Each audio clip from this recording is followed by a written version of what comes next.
My name is Milton. I am 69 years old, and for the last decade I let my daughter and her husband believe they were the masters of a kingdom I built with my own bare hands. I received a terminal heart diagnosis on a freezing Tuesday. When I dropped my heart medication on their pristine hardwood floor and asked my son-in-law for a simple favor, he looked me dead in the eye, kicked the bottle across the room, and snapped that he was not my servant. My own daughter just sat there silently filing her nails. I did not yell. I just forced a smile and walked away into the snow. By the time the sun rose, I made one phone call, and by lunchtime they had absolutely nothing left. Before I continue this story, let me know where you are watching from in the comments below. Hit like and subscribe if you have ever had to teach a harsh lesson to someone who mistook your silence for weakness. It was the coldest evening in Chicago when the doctor handed me the papers. A failing heart, severe coronary artery disease. He told me I needed absolute rest, zero stress, and strict adherence to my new medication schedule if I wanted to see my 70th birthday. I walked out of that hospital feeling the heavy weight of my mortality pressing down on my chest. I drove my beat-up 2005 Ford pickup back to the house. It was a massive $2 million modern estate in one of the most exclusive suburbs in the state. I parked in the sprawling driveway feeling every ache in my joints as I stepped out into the biting winter wind. My hands were shaking from the cold and the terrifying reality of the diagnosis. I walked through the grand double doors, shaking the snow off my old faded flannel shirt. The house was excessively warm, smelling of expensive catering and pure entitlement. Blake, my 35-year-old son-in-law, was lounging on the custom Italian leather sofa, sipping an aged bourbon from a crystal glass. My daughter Jada was sitting across from him, flipping through a glossy luxury magazine. I took off my heavy coat, my fingers stiff and clumsy from the freezing temperatures outside. As I reached into my pocket to pull out the prescription bottle the pharmacy had just filled, my grip failed. The plastic bottle slipped through my fingers and clattered loudly onto the polished mahogany floor, rolling directly toward Blake's expensive designer shoes. A sudden sharp pain flared in my chest, a terrifying reminder of the doctor's explicit warning. I leaned heavily against the marble foyer table, trying to catch my breath and steady my racing heart. "Blake," I said, my voice hoarse and weak. "Could you pick that up for me? My chest is incredibly tight. The doctor said I need to avoid bending over right now." Blake did not move immediately. He slowly lowered his crystal glass, swirling the amber liquid inside with a look of supreme annoyance. He looked down at the orange plastic bottle resting against the toe of his shoe, then looked up at me. His eyes were filled with that familiar underlying disdain he had harbored since the day Jada brought him home. He always saw me as the outdated blue-collar black man who simply did not fit into his polished corporate country club world. I was just an eyesore in the flawless, upper-class life he truly believed he had earned all by himself. Blake smirked, a cruel and arrogant twist of his lips that made my blood run cold. Instead of reaching down to help a sick old man, he casually swung his foot and kicked the bottle. It skidded harshly across the hardwood floor, spinning wildly until it hit the baseboards near the dark hallway. I stood there completely stunned by the sheer malice of the act. "Get it yourself, Milton." Blake snapped, his voice dripping with absolute venom. "I am not your servant. You have been loitering in our house, eating our food, and embarrassing us in front of our high-profile guests with your cheap clothes long enough. I am totally done catering to a sick old man. Jada, you need to get this old guy out of the house before he drags our reputation down completely."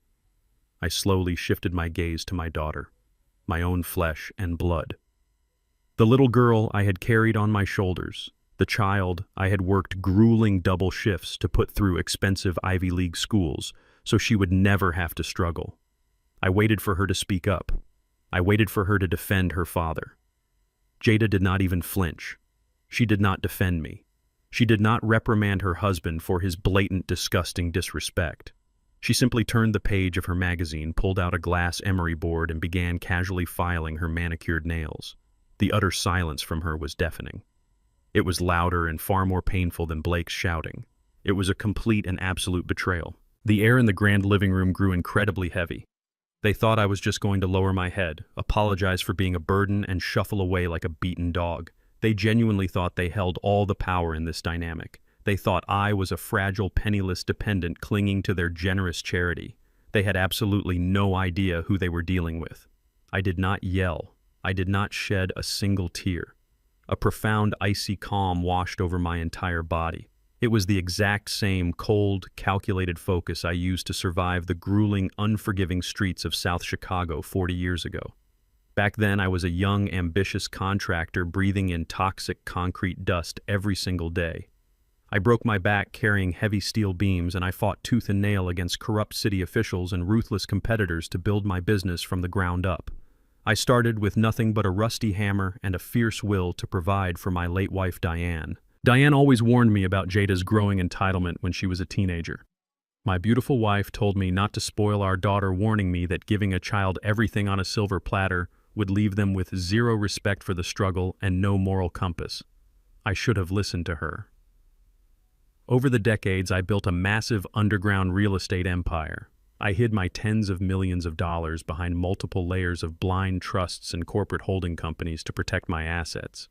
I bought this very $2 million estate with my own hard-earned cash. I put the deed in Jada's name purely as a tax strategy and a measure of ultimate trust, assuming my daughter would always honor and protect her father. Because of my old flannel shirts, my beat-up truck, and my stubborn refusal to flaunt my wealth, Blake assumed I was broke. He assumed he was the absolute king of the castle. He loved to parade around the neighborhood, boasting to his equally arrogant friends about his massive property, completely oblivious to the fact that he was standing squarely on the foundation of a black man's lifelong labor. Looking at them now, wallowing in their arrogant delusion, I felt the very last shred of my parental leniency evaporate into thin air. They looked at me and saw a weak old man with a failing heart. They did not see the apex predator who had devoured far smarter and far more ruthless men in the commercial contracting world. They had completely forgotten the iron will required to build a dynasty from dirt. I realized right then and there that kindness without strict boundaries only breeds monsters. My unconditional love had turned my only daughter into a parasite, and she had married a leech. I took a slow, deep breath, regulating my heart rate exactly as the cardiologist had advised. I forced a small, chilling smile onto my face. It was the smile of a man who held an unbeatable winning hand and was about to flip the entire table over. I slowly walked over to the baseboards, bent down carefully despite the pain in my chest, and picked up my medication. I did not say a single word to Blake. I did not cast a single glance toward Jada. I walked straight to the hall closet and pulled out a small, worn canvas duffel bag I always kept packed for emergencies. I grabbed my heavy winter coat and pushed the grand front door open, stepping out into the brutal, snowy Chicago night. The freezing air hit my face, but I felt completely alive and fiercely awake. I pulled out my cell phone and dialed a number I knew by heart. Richard picked up on the second ring. He was my brilliant financial lawyer, the ruthless architect of my corporate structure, and the only man alive who knew the true, terrifying extent of my wealth and power. Richard I said, my voice steady and completely devoid of emotion against the howling wind. "It is time. Activate Protocol Alpha. Cut off absolutely everything." The sun rose over Chicago, casting a harsh, blinding glare across the snow-covered lawns of the exclusive gated community.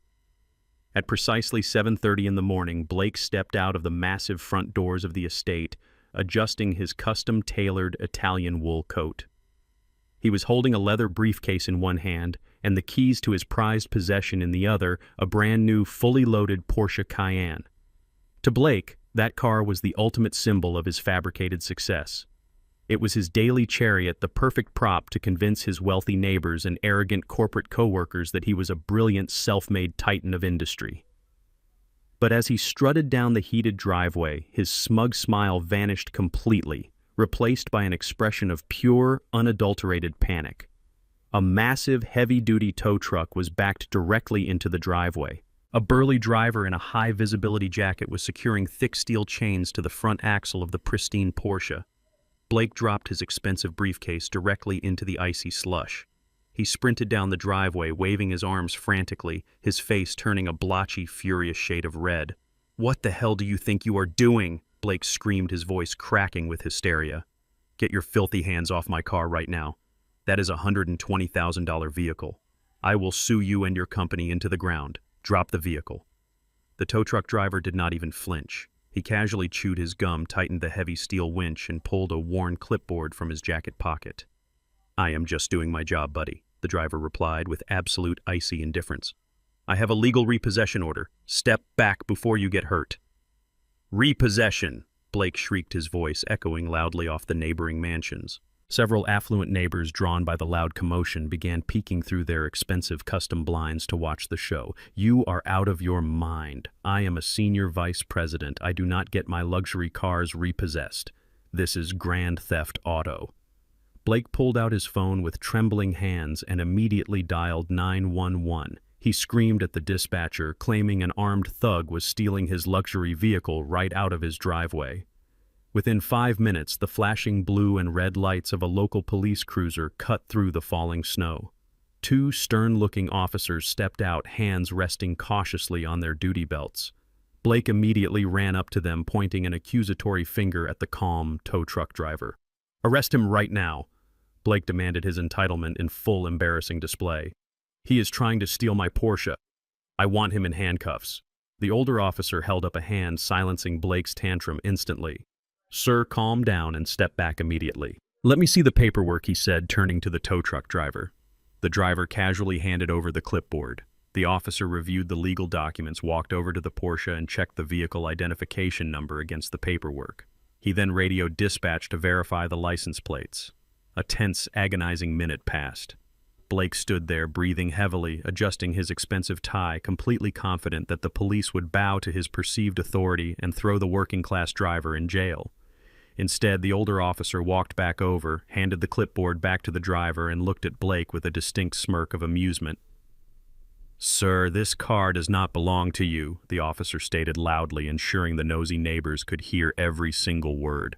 Blake scoffed, a look of pure outrage crossing his face. "What are you talking about? I drive that car every single day." The officer shook his head.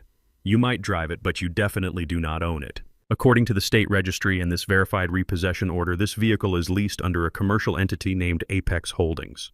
The corporate office formally terminated the lease agreement at exactly 2 o'clock this morning.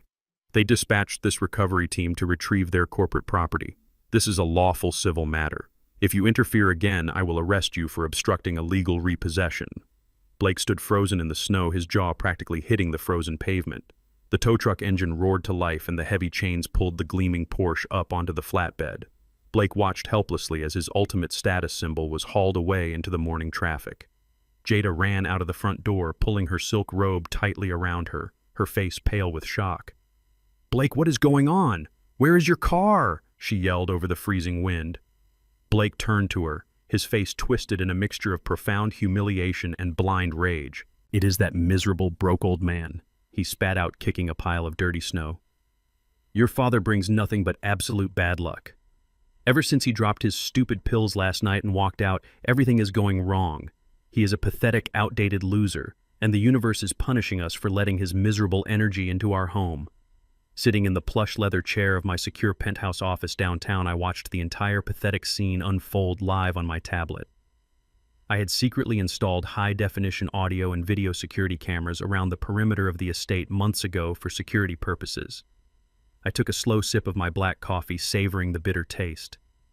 Blake was completely oblivious to the fact that the broke, outdated black man he was currently cursing was the sole owner and chief executive officer of Apex Holdings. He had absolutely no idea that the massive corporate entity that had just stripped him of his pride was the empire I built from a single rusted concrete mixer back in the 1980s.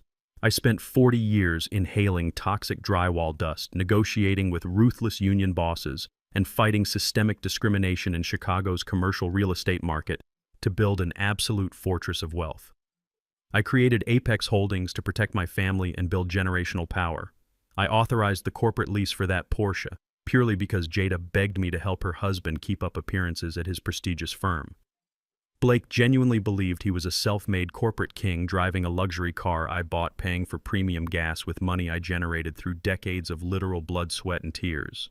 I let him play his little game of pretend because I loved my daughter and wanted her to be happy. But the moment he told me to pick up my own life-saving medication off his floor and treated me like a stray dog, the game was permanently over. He wanted to act like a self-sufficient king. Now I was going to let him experience exactly what it felt like to be a peasant. I watched through the camera feed as Blake frantically checked his heavy gold watch. He was already 30 minutes late for a critical morning strategy meeting at his firm. He pulled out his phone, his fingers shaking violently from the freezing cold and the lingering adrenaline, and aggressively ordered a premium black car service. "I cannot deal with this nonsense right now," he snapped at Jada, completely ignoring her confused, panicked questions. "I have a major board meeting. I will fix this ridiculous mess later. Go back inside." 10 minutes later, a sleek black sport utility vehicle pulled up to the curb. Blake climbed into the back seat, furiously brushing the snow off his custom suit, desperate to reclaim his shattered dignity. The ride to his towering glass office building in the financial district was incredibly tense. When the driver finally pulled up to the grand entrance, the fare displayed on the tablet was $95. Blake confidently pulled out his heavy metal black credit card. It was the prestigious card he loved to slam down on expensive restaurant tables to impress his arrogant colleagues. What he did not know, or simply chose to ignore in his supreme vanity, was that the card was merely an authorized user account linked directly to my primary private wealth line. He handed it to the driver with a highly dismissive flick of his wrist. The driver swiped the heavy metal card through the payment terminal. A sharp negative beep echoed in the quiet cabin. The driver frowned and tried again. Another sharp beep. "I am sorry, sir," the driver said, turning around with an unimpressed, tired look. "Your card is declining." Blake scoffed loudly, his face flushing red once again. "That is impossible. That is a premium corporate card with an unlimited balance. Run it again. Your machine must be broken or you do not know how to use it." The driver sighed heavily, clearly annoyed by the blatant disrespect. He inserted the chip directly into the reader and turned the screen around so Blake could see the glaring red letters for himself. "The machine is working perfectly fine, sir," the driver said, his voice completely devoid of any sympathy. "The screen says transaction denied, card permanently locked." At precisely 1 o'clock that afternoon, I sat in the sprawling corner office of my downtown headquarters, watching a series of automated alerts flash across my secure dual monitors. Protocol Alpha was executing flawlessly, cutting through their financial lifelines like a hot knife through butter. Every joint bank account, every authorized user credit card, and every single financial pipeline I had generously connected to Jada and Blake was systematically shut down. I watched a specific notification pop up in real time on the banking terminal. It was a charge attempt for $840 at Le Petit Palais, one of the most pretentious and ridiculously expensive French restaurants in the Gold Coast neighborhood. Jada was having her usual Friday lunch with her circle of high society country club wives. I could picture the scene perfectly. She would be sitting there in her designer silk blouse, sipping imported vintage champagne, laughing at shallow jokes and desperately pretending she was born into old money. She loved to play the role of the self-made elite, conveniently ignoring the fact that her entire reality was subsidized by my holding company. When the waiter brought the leather-bound check presenter to the table, Jada would have confidently pulled out her platinum credit card, the one I paid off in full every single month without question. I watched the screen as the first transaction registered as declined. 2 minutes later, a second attempt appeared, this time using her emergency gold card. Declined. Another minute passed. A third attempt flashed on my monitor using a secondary corporate expense account she was never supposed to use for personal dining. Terminated. I leaned back in my heavy leather chair, steepling my fingers. The sheer panic settling into her stomach right at that exact moment must have been incredibly heavy. The whispers from her wealthy friends. The polite but firm tone of the French waiter asking for an alternative form of payment. The suffocating weight of sudden, inexplicable poverty crashing down on her flawless afternoon. Less than 5 minutes after the third card was rejected, my private cell phone began to vibrate on the heavy oak desk. The caller ID flashed my daughter's name. I let it ring 3 times before calmly pressing the answer button and bringing the phone to my ear. I did not say hello. I simply listened to the frantic, echoing acoustics of a public restroom. Jada had clearly retreated to the marble bathrooms to hide her absolute humiliation from her snobby friends. "Dad, what the hell is wrong with your bank accounts?" she hissed into the receiver, her voice vibrating with a mixture of profound embarrassment and unfiltered rage. "I am sitting at a table with the wives of 2 corporate executives and the mayor's niece. The waiter just told me in front of everyone that all 3 of my cards are declining. You need to call your wealth manager right now and fix this ridiculous glitch. It is incredibly embarrassing." She did not ask how I was feeling. She did not ask where I slept last night after I walked out into a freezing blizzard with a terminal heart diagnosis. She did not apologize for her husband kicking my life-saving medication across the hardwood floor while she sat there filing her nails. Her only concern in the entire world was her fabricated social standing and the $800 bill for truffles and champagne that she could not cover. The absolute sheer audacity of her entitlement was staggering, but it completely validated every single decision I had made since the previous night. I am stranded in the bathroom. Jada continued to rant, her breathing ragged and panicked. I cannot walk back out there. Call the bank, clear the security hold, and authorize the $800 immediately. Do not make me wait, Dad. Fix it right now before my friends start asking questions I cannot answer. I looked down at my hands resting on the polished mahogany desk. They were large, heavily calloused, and permanently scarred from 4 decades of brutal, unforgiving manual labor. I remembered the blistering summers of 1982 hauling cement blocks up 3 flights of stairs just so I could afford to buy Jada her first pair of pristine white ballet shoes. I remembered the freezing winters when the construction industry slowed down and her mother Diane scrubbed the floors of wealthy white families in the northern suburbs just to make sure our daughter could attend private school and never feel inferior to anyone. We broke our bodies to build her a throne, and she used it to look down on us.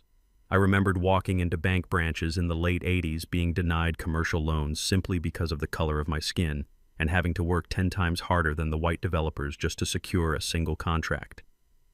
I took a slow, measured breath, letting the icy resolve of my past dictate my words. I thought the elegant wife of a senior vice president could easily afford her own lunch, I said, my voice dangerously low and completely devoid of any paternal warmth. I thought the daughter of a poor, lowly, outdated black construction worker should not be swiping premium credit cards funded entirely by his blue-collar blood and sweat. Jada fell completely silent on the other end of the line. The absolute shock of hearing me speak to her with such clinical detachment paralyzed her. You chose a man who thinks it is acceptable to treat a dying black man like a stray dog. I continued my words, striking like surgical blades. You sat there in the house that I bought on the furniture that I paid for, and you filed your nails while your husband kicked my heart medication across the floor. You chose his world over my blood. So let his world pay your bills. Call your arrogant husband to cover your expensive champagne, Jada, because from this second forward, my charity is permanently closed. I hung up the phone and placed it face down on the desk. Trapped in the restaurant bathroom, Jada had no choice but to call Blake. I watched the security feed from their estate later that evening, piecing together the spectacular failure of their afternoon. Blake had abandoned his disastrous day at the office to rush to the restaurant, eager to play the wealthy hero in front of Jada's elite circle. He stormed into the dining room, threw his own premium metal cards onto the silver tray, and offered the waiter a smug, condescending smile. But the waiter simply returned moments later, shaking his head. Every single one of Blake's cards was hard-locked. The public humiliation was absolute. The restaurant manager had to escort them to the back office to sign a promissory note, while Jada's friends hastily paid the bill and left in awkward, judgmental disgust. Now, listening to the hidden audio feeds in their living room, I heard Blake pacing like a rabid-cornered animal. "We are not letting that senile old man take our lifestyle away," Blake snarled, slamming his fist onto the marble counter. His brain is clearly deprived of oxygen from his heart condition. "Tomorrow morning I am hiring a lawyer. We are taking him to court, declaring him legally incompetent, and I am taking full control of his entire estate." The very next morning, the fragile wooden door of my newly rented apartment rattled violently under the force of aggressive, heavy knocking. I had intentionally leased this extremely small rundown unit on the south side of the city to perfectly maintain the illusion of my sudden poverty. Before I could even reach out to turn the deadbolt, the door was shoved open with immense force. Blake stormed into the tiny living room, bringing the bitter chill of the winter hallway with him. Jada followed closely behind, refusing to make eye contact with me, her arms crossed tightly over her expensive cashmere coat. Trailing them was a slick, nervous-looking man in a cheap, ill-fitting gray suit holding a worn leather briefcase. He did not look like a high-powered corporate attorney. He looked exactly like the kind of desperate, bottom-feeding lawyer who chased ambulances and forged signatures for a few $100s. I remained completely calm, sitting quietly in a faded armchair near the small, drafty window. I slowly poured myself a cup of hot black tea, letting the steam rise between us. Blake surveyed the peeling wallpaper and the badly stained linoleum floor with a look of absolute disgust. He genuinely believed he had successfully cornered a broke, dying old man who had nothing left but a failing heart and a meager pension. He thought this cheap apartment was the true extent of my reality after walking out of his supposed mansion. "You really have hit rock bottom, Milton," Blake sneered, stepping aggressively into my personal space. "This place is a complete dump. It is exactly where you belong, but we are not going to let your rapid mental decline ruin our financial stability."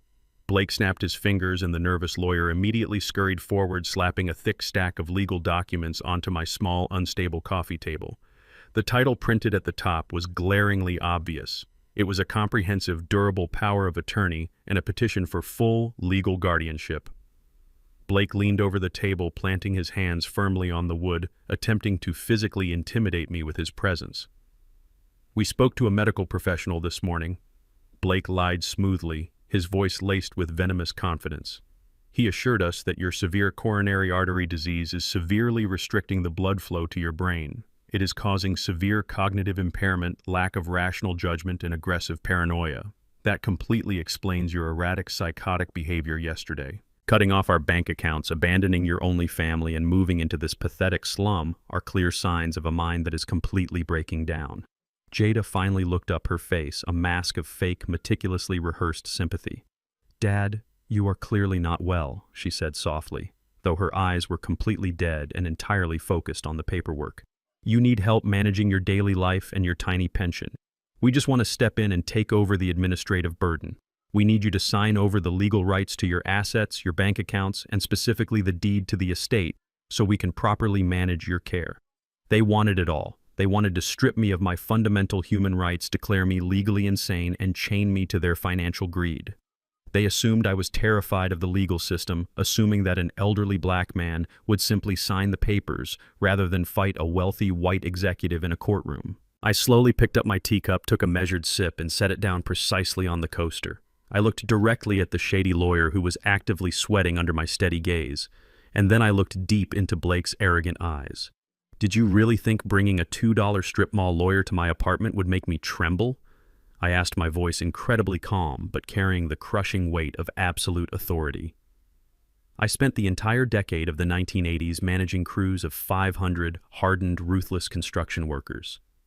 I negotiated with corrupt union bosses, fought off extortion attempts from organized crime syndicates, and built towering skyscrapers while standing on narrow steel beams 50 stories above the freezing concrete. I survived the most brutal, unforgiving era of commercial development in this city as a black man with absolutely zero inherited wealth and zero powerful friends. I did not survive decades of systemic abuse and cutthroat corporate warfare just to be intimidated by a mediocre middle management paper pusher and a spoiled daughter who cries in a bathroom over a declined credit card. I picked up the thick stack of guardianship papers. The lawyer took a sudden nervous step back. Blake puffed out his chest desperately, trying to maintain his dominant posture, but the sheer, unwavering intensity in my eyes made him hesitate. "You want to control my assets because you are completely bankrupt without my charity," I stated clearly, letting the harsh truth fill the tiny room. "You built a house of cards on my foundation, and now that I have pulled out the bottom, you are desperate to steal the deck." I gripped the legal documents tightly in my heavily calloused hands. With one swift, deliberate motion, I tore the entire stack of thick papers in half. I placed the torn pieces perfectly on top of each other and tore them again, letting the shredded remnants fall like snow onto the stained linoleum floor. "I am not signing anything." Blake's face contorted into an ugly mask of pure, unrestrained fury. He pointed a shaking finger directly at my face. "You are making a massive mistake, you arrogant old fool," Blake shouted, completely dropping his fake medical concern. "If you will not cooperate voluntarily, we will drag you into family court. We will mandate a forced psychiatric evaluation, and a judge will strip you of your rights entirely. We will lock you in a state-run facility and take the house anyway. Enjoy your pathetic little slum while you still can." Blake turned on his heel and stormed out of the apartment, shoving the door open with massive force. The shady lawyer scrambled out immediately behind him, eager to escape the tension. Jada lingered for just a fraction of a second, her eyes darting greedily to the torn legal papers on the floor before she silently followed her husband into the hallway, slamming the door shut behind her. The small apartment fell perfectly silent once again. I did not feel any fear. I did not feel threatened by his loud legal ultimatums or his promises of forced medical evaluations. I simply smiled, a cold, highly calculating smile. I reached up and gently tapped the top button of my worn flannel shirt. It was not a normal button. It was a high-definition micro-hidden camera that my private investigator had provided to me the night before. I had just successfully recorded every single threat, every single medical lie, and every piece of their illegal extortion attempt in perfect, undeniable audio and video. 2 days later, a thick manila envelope was aggressively shoved under the door of my small apartment. I picked it up feeling the heavy official weight of the legal documents inside. It was a formal summons from the family court of Cook County. Attached to the summons was a detailed, highly clinical psychiatric evaluation declaring me entirely unfit to manage my own affairs. The evaluation was signed by a Dr. Julian Vance, a supposedly reputable neurologist operating out of a high-end private clinic downtown. According to the document, I was suffering from advanced vascular dementia, experiencing severe paranoid delusions, and required immediate transfer to an assisted living facility. I read the detailed descriptions of my supposed mental decline with a cold, absolute clarity. Blake had actually done it. He had found a doctor willing to completely fabricate a terminal mental health diagnosis for a healthy man without ever laying eyes on him. The sheer terrifying reality of a corrupt medical professional willing to strip away my human rights for a paycheck would have terrified an ordinary elderly man. But I was not ordinary, and I was certainly not alone.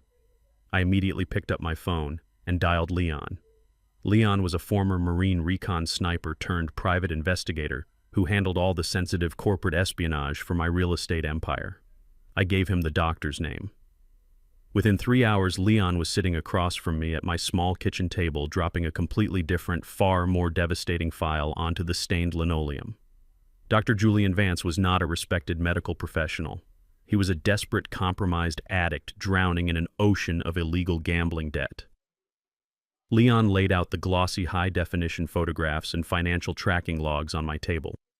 Dr. Vance owed over $400,000 to an illegal sports betting syndicate operating out of the West Side. He was 3 months behind on his extortionate interest payments, and the loan sharks were actively threatening to break his hands, effectively ending his lucrative surgical career.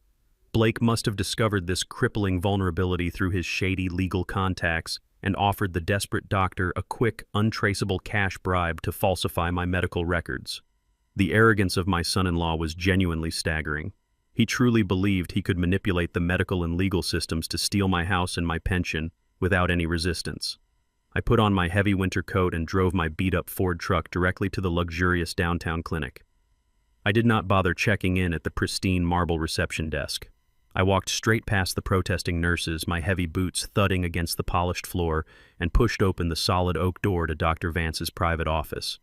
He was sitting behind a massive glass desk, looking completely exhausted and deeply anxious. He stood up, outraged, demanding to know who I was and threatening to call security. I did not raise my voice. I simply reached into my coat, pulled out Leon's thick file, and dropped the glossy photographs of his illegal bookmakers directly onto his pristine glass desk.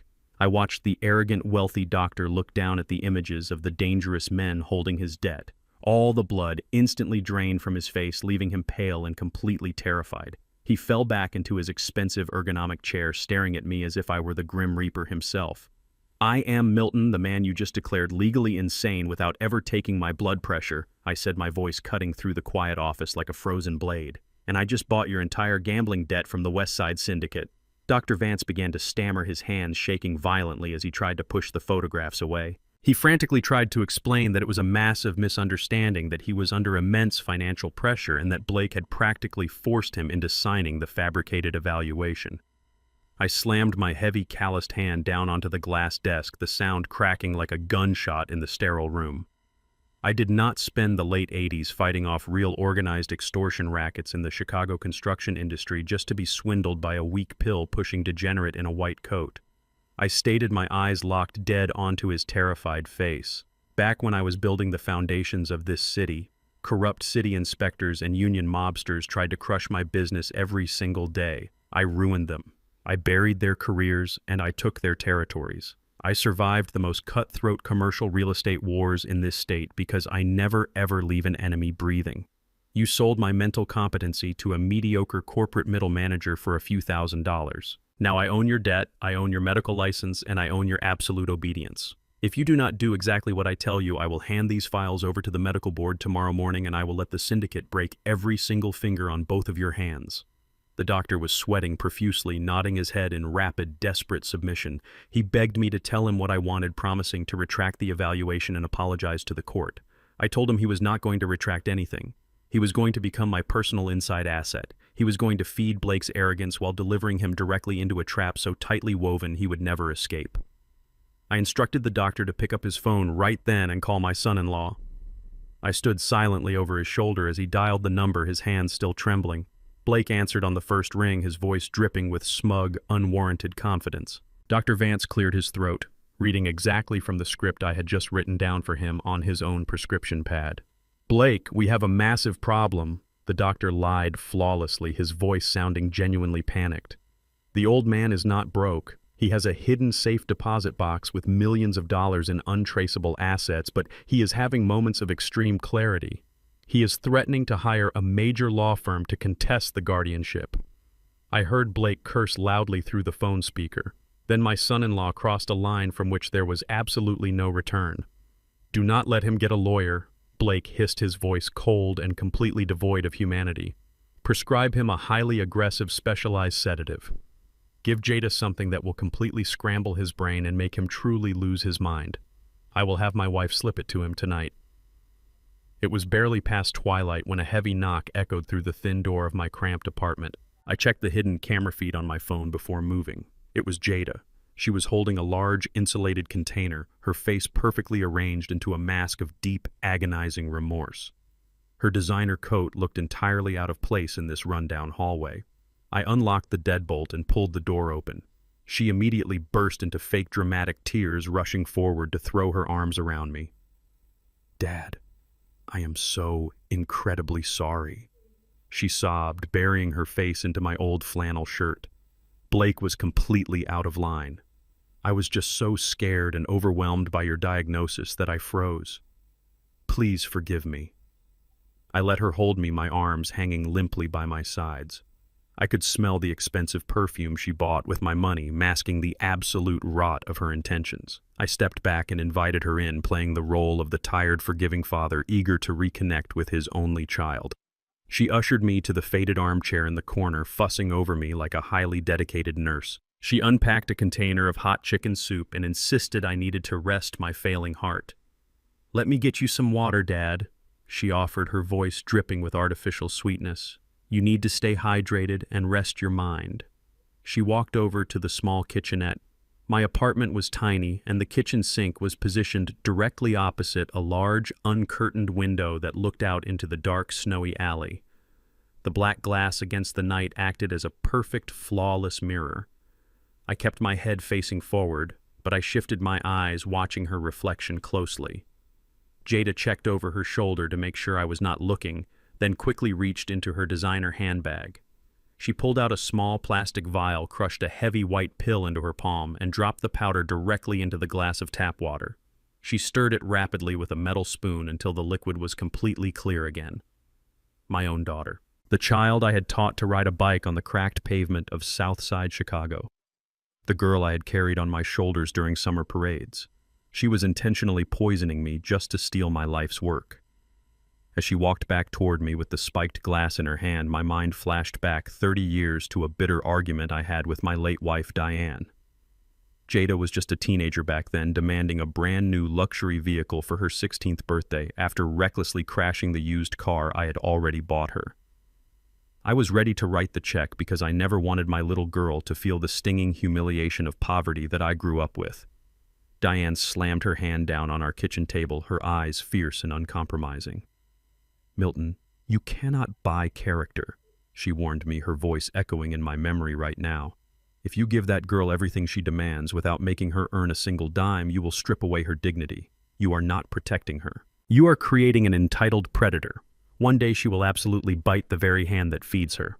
I brushed Diane off back then, thoroughly convinced my immense wealth could shield my family from the world's ugly realities. I thought providing financial security was the ultimate form of fatherly love. Looking at Jada now smiling warmly as she handed me a glass laced with a mind-destroying sedative, I realized my beautiful wife had been entirely right. My blind generosity had forged the exact weapon they were using to destroy me. Jada had completely bypassed basic human empathy and gone straight for absolute greed. She was willing to scramble her own father's brain just to maintain a lifestyle she never actually earned. I reached out and took the glass from her trembling hand. "Thank you, sweetheart," I said, making sure my voice sounded intentionally weak and wavering.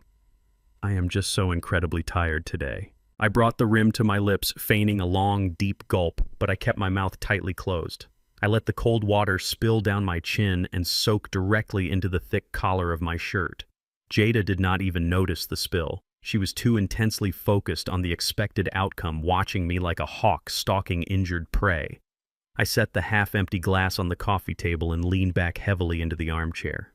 I let a minute pass in absolute silence. Then I let my eyelids flutter shut. I let my breathing slow down, purposely mimicking the deep, unnatural sleep of someone who had been heavily sedated. I let my jaw go slack and went completely limp against the cushions. The moment my chin hit my chest, the entire atmosphere in the room shifted. I heard Jada let out a sharp, impatient sigh. The fake tears evaporated instantly. Her sweet, concerned expression vanished, replaced by the cold, calculating greed of a common thief. She did not check my pulse. She did not ask if I was comfortable. She simply stepped right over my legs and began systematically tearing the small apartment apart. I listened to the sound of my daughter violating my privacy. She rummaged through my coat pockets, aggressively flipped through the stacks of mail on the kitchen counter, and tore open the drawers of my cheap wooden desk. She was frantically searching for the key. Dr. Vance had mentioned the key to the hidden fortune she believed would solve all of Blake's problems. I watched her through barely slitted eyes as she found exactly what I wanted her to find. Resting deliberately under a stack of old utility bills inside the bottom desk drawer was a heavy brass safe deposit box key. It was attached to a prominent tag from a major downtown banking institution. Jada gasped quietly, a sharp intake of breath signaling her absolute triumph. She snatched the key eagerly, her eyes lighting up with unadulterated greed. She shoved the heavy brass key deep into her expensive coat pocket, grabbed her handbag, and walked right out the front door without a single backward glance. She left her father slumped in a chair, completely convinced she had just successfully drugged me and secured the keys to my hidden empire. The door clicked shut, and I opened my eyes, a cold, predatory smile spreading across my face. The trap was officially set. The next morning, the financial district of downtown Chicago was a frozen canyon of towering glass and steel. I sat comfortably in the heated back of Leon's unmarked surveillance van, parked discreetly across the street from the massive stone columns of the First Chicago Trust. Leon handed me a pair of high-powered binoculars and tapped the glowing screen of his encrypted laptop. We had full, unrestricted access to the bank's lobby cameras, courtesy of a personal favor the regional security director owed me from a highly lucrative commercial construction contract I awarded him decades ago. Through the heavy revolving glass doors, I watched Jada and Blake stride into the grand lobby. They looked exactly like two starving vultures who had just spotted a fresh, undefended carcass. Blake was wearing his absolute best tailored power suit, strutting with that unearned, arrogant confidence I absolutely despised. Jada was clutching her designer handbag tightly against her side, practically vibrating with greedy, desperate anticipation. They genuinely believed they were walking into that bank vault to inherit a hidden, untraceable fortune. They thought the heavy brass key Jada had stolen from my apartment desk was their golden ticket back to the luxury lifestyle they felt so deeply entitled to. I watched closely as Blake confidently approached the head teller, aggressively flashing a forged power of attorney document that his cheap strip mall lawyer had undoubtedly drafted the night before. The teller, who had been fully briefed by the branch manager on my exact strict instructions, politely nodded without questioning the forgery. The teller turned and escorted them down the winding marble staircase toward the secure underground vault. They were walking straight into the jaws of an inescapable trap, entirely convinced of their own brilliant superiority. I leaned back in the dark van, taking a slow, satisfying sip from a thermos of strong black coffee. They were expecting to find stacks of crisp $100 bills, bearer bonds, or the deeds to my hidden real estate empire. They were expecting immediate financial salvation. Down in the vault, the attendant unlocked the heavy steel door of box 247. He slid the long metal container out with a metallic scrape and placed it precisely on the center table in a private soundproof viewing room. He then stepped out and closed the door, leaving Blake and Jada completely alone in the quiet security of the vault. Leon switched the laptop feed to the hidden micro camera I had specifically requested the bank manager place inside that viewing room. The audio feed was crystal clear. "We hit the absolute jackpot," Blake whispered, rubbing his hands together like a greedy child. "Open it up, Jada. Let us see how much cash the miserable old man was hiding from us all these years." Jada eagerly flipped the twin brass latches and threw open the lid. The expression on her meticulously contoured face shifted instantly from triumphant joy to utter paralyzing confusion. There was no cash. There were no gold bars. There were no property deeds. Inside the long metal box was absolutely nothing but a single thick manila folder. Blake frowned heavily, aggressively snatching the folder from the box. "What is this garbage?" he muttered, tearing the envelope open with impatient hands. He expected financial blueprints to an empire. Instead, he pulled out a thick stack of highly detailed, extremely incriminating legal and financial loan documents. I watched through the digital screen as all the blood violently drained from Blake's face. His immense arrogance shattered in real time, replaced by a look of profound, suffocating terror. He dropped the heavy stack of papers onto the table as if they were physically burning his hands. Jada reached over and snatched them up, her eyes scanning the bold, aggressive print at the top of the pages. Her initial confusion rapidly morphed into pure, unadulterated horror. "These are loan documents," Jada said, her voice trembling uncontrollably. "Blake, this contract says you borrowed $300,000 from a private equity group on the South Side. What is this? Why does it have my signature on the primary guarantor line?" Blake was hyperventilating, backing away from the table, completely unable to form a coherent sentence. He looked like a man who had just stepped off a ledge into a bottomless pit. The documents resting in that metal box were not just standard everyday bank loans. They were explicit, highly predatory debt contracts from one of the most ruthless underground lending syndicates in the city of Chicago. Months ago, my elite team of forensic accountants uncovered a massive financial hemorrhage in Blake's accounts. I learned that he had developed a massive, crippling addiction to high-stakes, unregulated cryptocurrency trading. He genuinely thought he was a financial genius, constantly chasing the next digital gold rush to prove he was fundamentally better than the wealthy corporate executives he desperately tried to emulate. When the volatile market inevitably crashed and wiped out his entire leveraged portfolio, he panicked. Instead of admitting his monumental failure and taking the financial loss like a grown man, he went to the criminal underworld to borrow massive amounts of illicit capital to double down on his bad bets. But the loan sharks would never lend that kind of hard cash to a middle management paper pusher with a heavily mortgaged, highly leveraged lifestyle. They demanded solid collateral. So Blake did exactly what cowards always do when backed into a corner. He forged my daughter's signature. He used her name and the widely assumed implied backing of my vast wealth to secretly guarantee the $300,000 loan. He threw his own wife directly into the line of fire just to save his fragile, pathetic ego. Back in the 1980s, when I was building my contracting business, I faced systemic redlining and brutally discriminatory lending practices.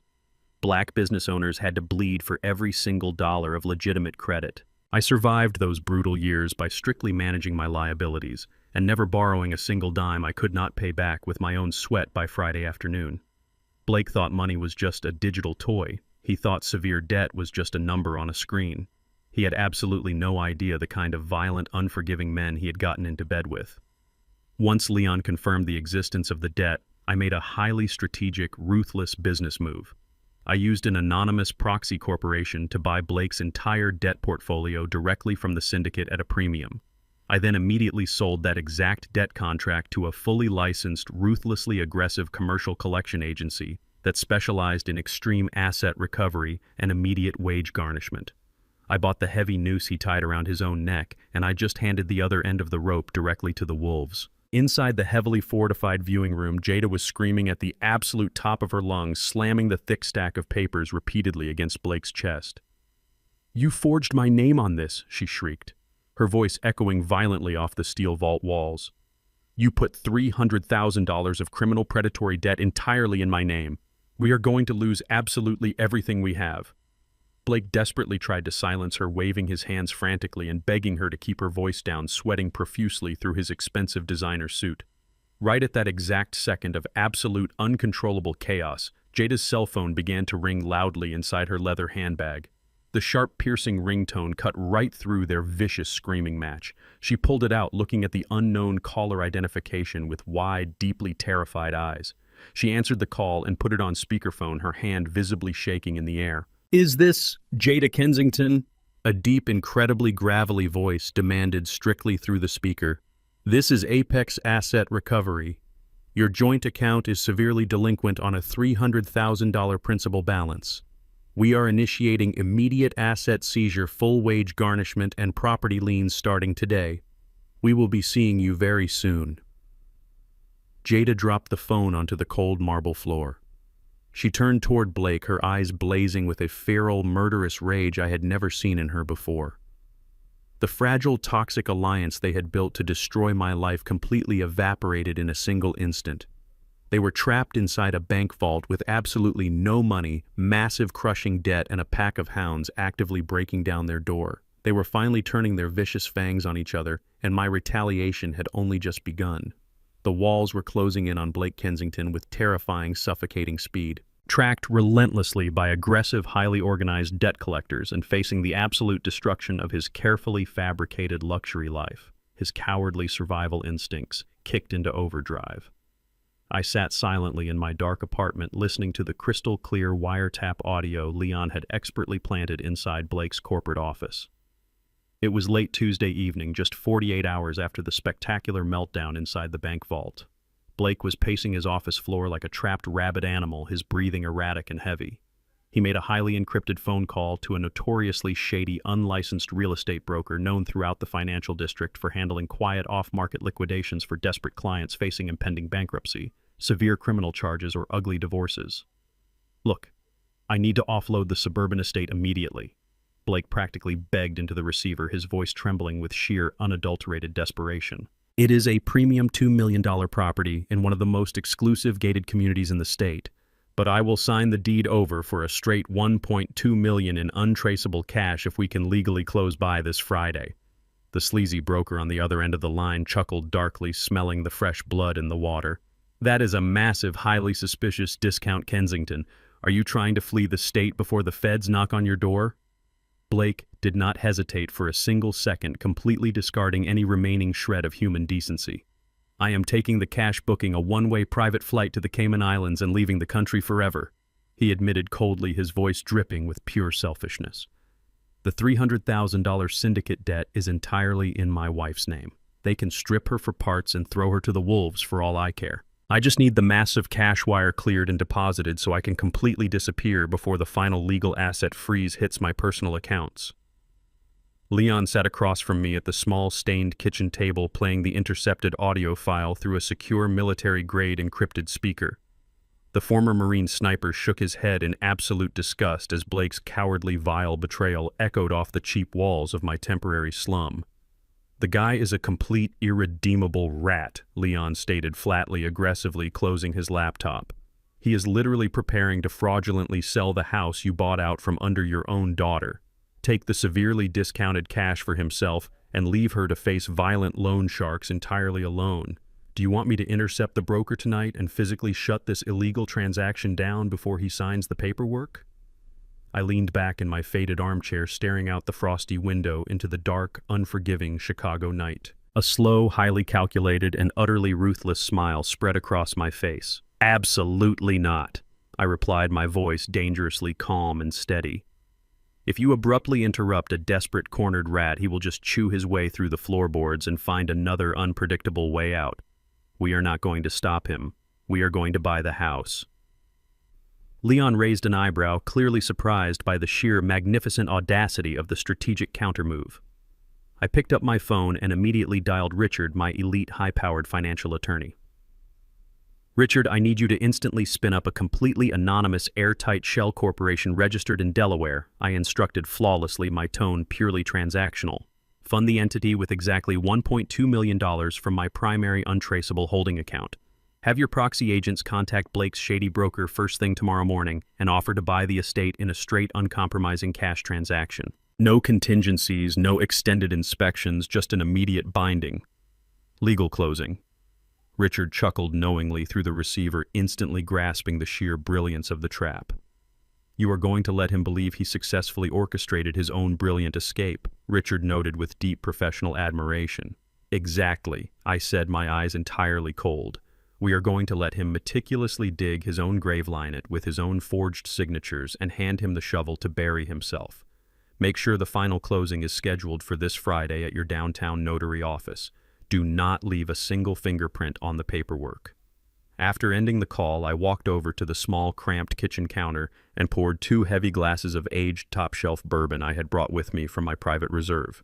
I slid 1 glass across the table to Leon and took a slow, deliberate sip from my own. The rich, burning liquid warmed my chest, but my mind was utterly cold and deeply focused on absolute annihilation. When I was a young, struggling black contractor trying to aggressively break into the commercial real estate game in the early 1990s, the entire system was intentionally rigged to bleed us dry, I told Leon, looking directly into his sharp, analytical eyes.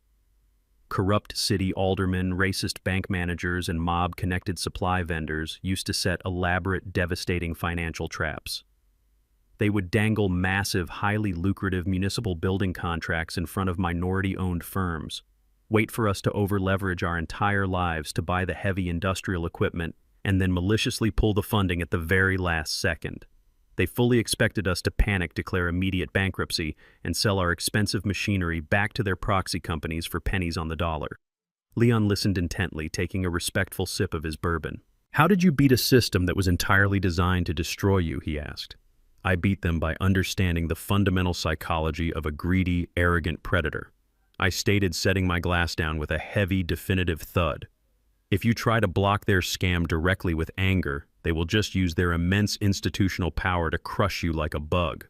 The only way a black man survived the brutal, unforgiving corporate warfare of this city was to master the long game. You never aggressively block a rat's escape route. You build a brand new, highly polished tunnel that looks exactly like financial salvation. You paint it with the grand illusion of their own brilliant superiority, and you leave the heavy steel cage door wide open. You let them sprint joyfully into the darkness, completely convinced they outsmarted you. You wait patiently until they are entirely trapped in the concrete, and then you permanently seal the exit. Blake genuinely thinks he is playing 3-dimensional chess against a senile, outdated minority who does not understand modern finance. I am going to let him sign his own federal fraud conviction right in front of my eyes. The trap snapped shut with flawless, terrifying precision the very next afternoon. Leon hacked directly into the high-definition security cameras of a highly exclusive, discreet downtown cigar lounge where Blake was meeting his sleazy real estate broker to finalize the preliminary paperwork. I watched the live video feed on my tablet with total uncompromising focus as Blake greedily snatched the heavy gold pen and aggressively signed his forged signature across the binding memorandum of understanding. The proxy buyer representing my hidden shell corporation had already placed the massive, undeniable cash deposit into an offshore escrow account. Blake practically salivated like a starved animal as he looked at the official escrow confirmation glowing on his phone screen. This is the easiest $1.2 million I have ever made in my entire life, Blake boasted loudly, puffing on an expensive Cuban cigar and clinking his heavy crystal glass against the broker's drink. The final closing is officially set for Friday at noon. Make sure the wire transfer is staged for immediate, unhindered release the second the ink dries. The broker smirked widely, pocketing the signed, fraudulent contract. What about your wife? The broker asked, casually exhaling a thick cloud of smoke. Is she going to be a problem during the eviction process when the new owners take over? Blake let out a cruel, heartless laugh that completely and permanently solidified his impending catastrophic doom. As soon as that massive cash wire hits my offshore account, I am throwing my wife directly out onto the freezing street without a single penny. Blake sneered with absolute, unrestrained malice. She is a pathetic, completely useless anchor, and she is not my problem anymore. The violent pounding on my apartment door started just after 9 o'clock on a freezing Wednesday night. It was not the authoritative knock of law enforcement or the confident rap of a building manager. It was the frantic, chaotic hammering of a deeply terrified animal trying to escape a predator. I checked the live feed from the discreet security camera Leon had installed in the hallway ceiling. Jada was standing outside, her appearance completely unrecognizable from the pristine, arrogant socialite who had practically sneered at my existence just a few days ago. Her expensive cashmere coat was torn at the shoulder. Her hair was a tangled, disheveled mess, and her mascara was running down her cheeks in thick, dark streaks. She was hyperventilating, looking over her shoulder down the dim corridor every 2 seconds. I unlocked the deadbolt and slowly pulled the door open. Jada did not even wait for an invitation. She shoved past me, practically collapsing onto the cheap linoleum floor of my living room. She dropped to her knees, gripping the fabric of my faded jeans with shaking, desperate hands. "Dad, you have to help me!" she wailed, her voice cracking with pure, unadulterated hysteria. "They found me. They cornered me in the grocery store parking lot. 2 massive men in leather jackets blocked my car. They grabbed my wrist and told me that if I did not produce $50,000 in cash by Friday, they were going to start cutting off my fingers one by one. I am going to be mutilated. Please, you have to save me." She was sobbing hysterically, burying her face into my legs, playing the role of the innocent, victimized little girl who needed her strong father to chase the monsters away. "Blake did this to me," she screamed, pointing an accusatory finger at the empty air. "He is a monster. He forged my signature on those horrible syndicate loan documents. I had absolutely no idea he was gambling with the mafia. He manipulated me, Dad. He used me.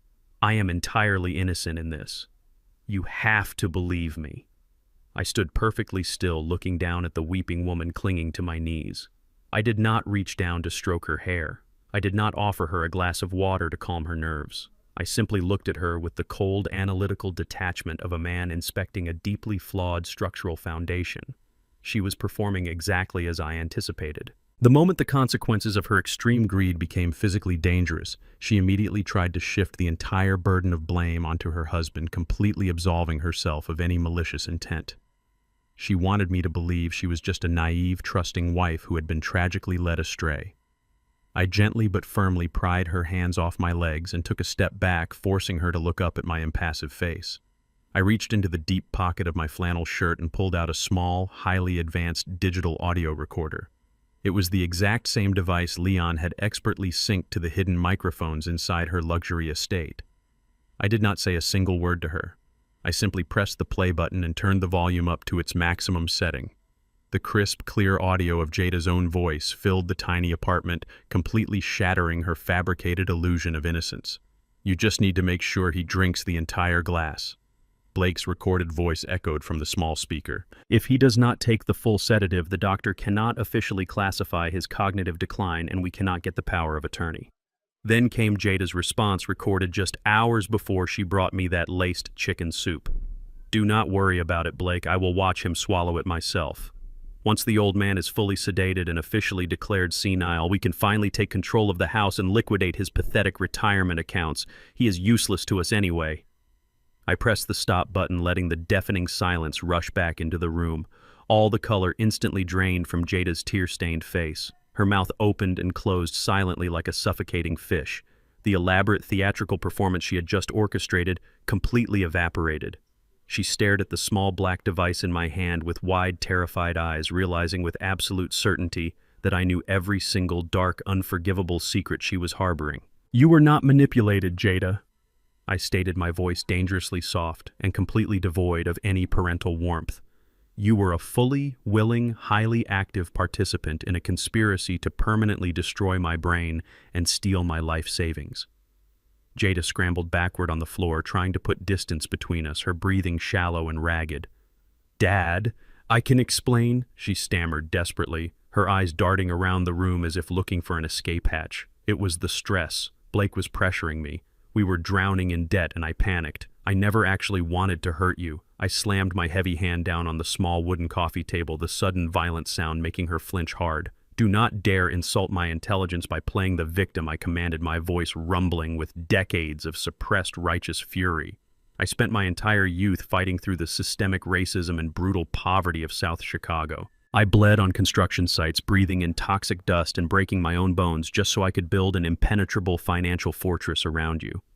I gave you elite private schools, designer clothes, and a life entirely, completely free from the bitter taste of discrimination that I had to swallow every single day. I did everything in my power to ensure you would walk through this world with pride and absolute dignity as a strong black woman. I stared down at her, letting the crushing weight of my disappointment fill the physical space between us. And what did you do with that magnificent privilege? You looked down on your own blood. You despised the blue-collar dirt under my fingernails because it embarrassed you in front of your arrogant country club friends. You chose to marry a mediocre, deeply racist white man who actively despises your heritage and treats your father like a stray animal. You worshipped his fabricated corporate status so much that you willingly helped him try to chemically lobotomize the very man who bought the roof over your head. You thought marrying into his world elevated you above me. Well, look at where his world has left you. Your husband used your name as a human shield against violent criminals, and now he is actively finalizing a secret deal to sell your house and flee the country with the cash, leaving you entirely alone to face the mafia butchers. Jada let out a guttural, agonizing gasp, grabbing her chest as if she had been physically shot. "He is leaving me," she whispered, the horrifying reality finally crashing down on her. "Yes," I replied coldly. "He is abandoning you to the wolves, and you absolutely deserve it. Now get up off my floor, go back out into the freezing street and figure out how to pay off the syndicate, because I will not spend a single solitary penny of my hard-earned money to save a traitor." Jada reached out toward me, her hands trembling violently, tears streaming down her face in a continuous, pathetic river. "Daddy, please," she begged, her voice entirely broken and stripped of all her previous arrogance. "They are going to kill me. You cannot just leave me out there. You are my father." I looked down at the woman kneeling on my floor, searching my heart for any lingering trace of the blind, unconditional paternal leniency that had allowed this monster to grow in the first place. I found absolutely nothing but cold, unyielding resolve. "I was your father," I corrected her, my tone utterly final. "But you chose to make me your victim. I will not save you from the exact fate you so ruthlessly engineered for me. Get out of my apartment, Jada. Do not ever come back." I grabbed her by the arm, hauled her to her feet with undeniable physical strength, and marched her directly to the front door. I pushed her out into the freezing, poorly lit hallway. She turned around, opening her mouth to scream another desperate plea, but I slammed the heavy wooden door completely shut directly in her face. I engaged the deadbolt with a loud, definitive click. I stood there in the quiet of my apartment, listening intently to the muffled sounds on the other side of the door. Jada collapsed against the wood, sliding down to the floor. I could hear her weeping uncontrollably, letting out harsh, agonizing sobs of pure despair. She beat her fists against the door, crying out into the empty hallway as the crushing reality of her complete isolation settled in.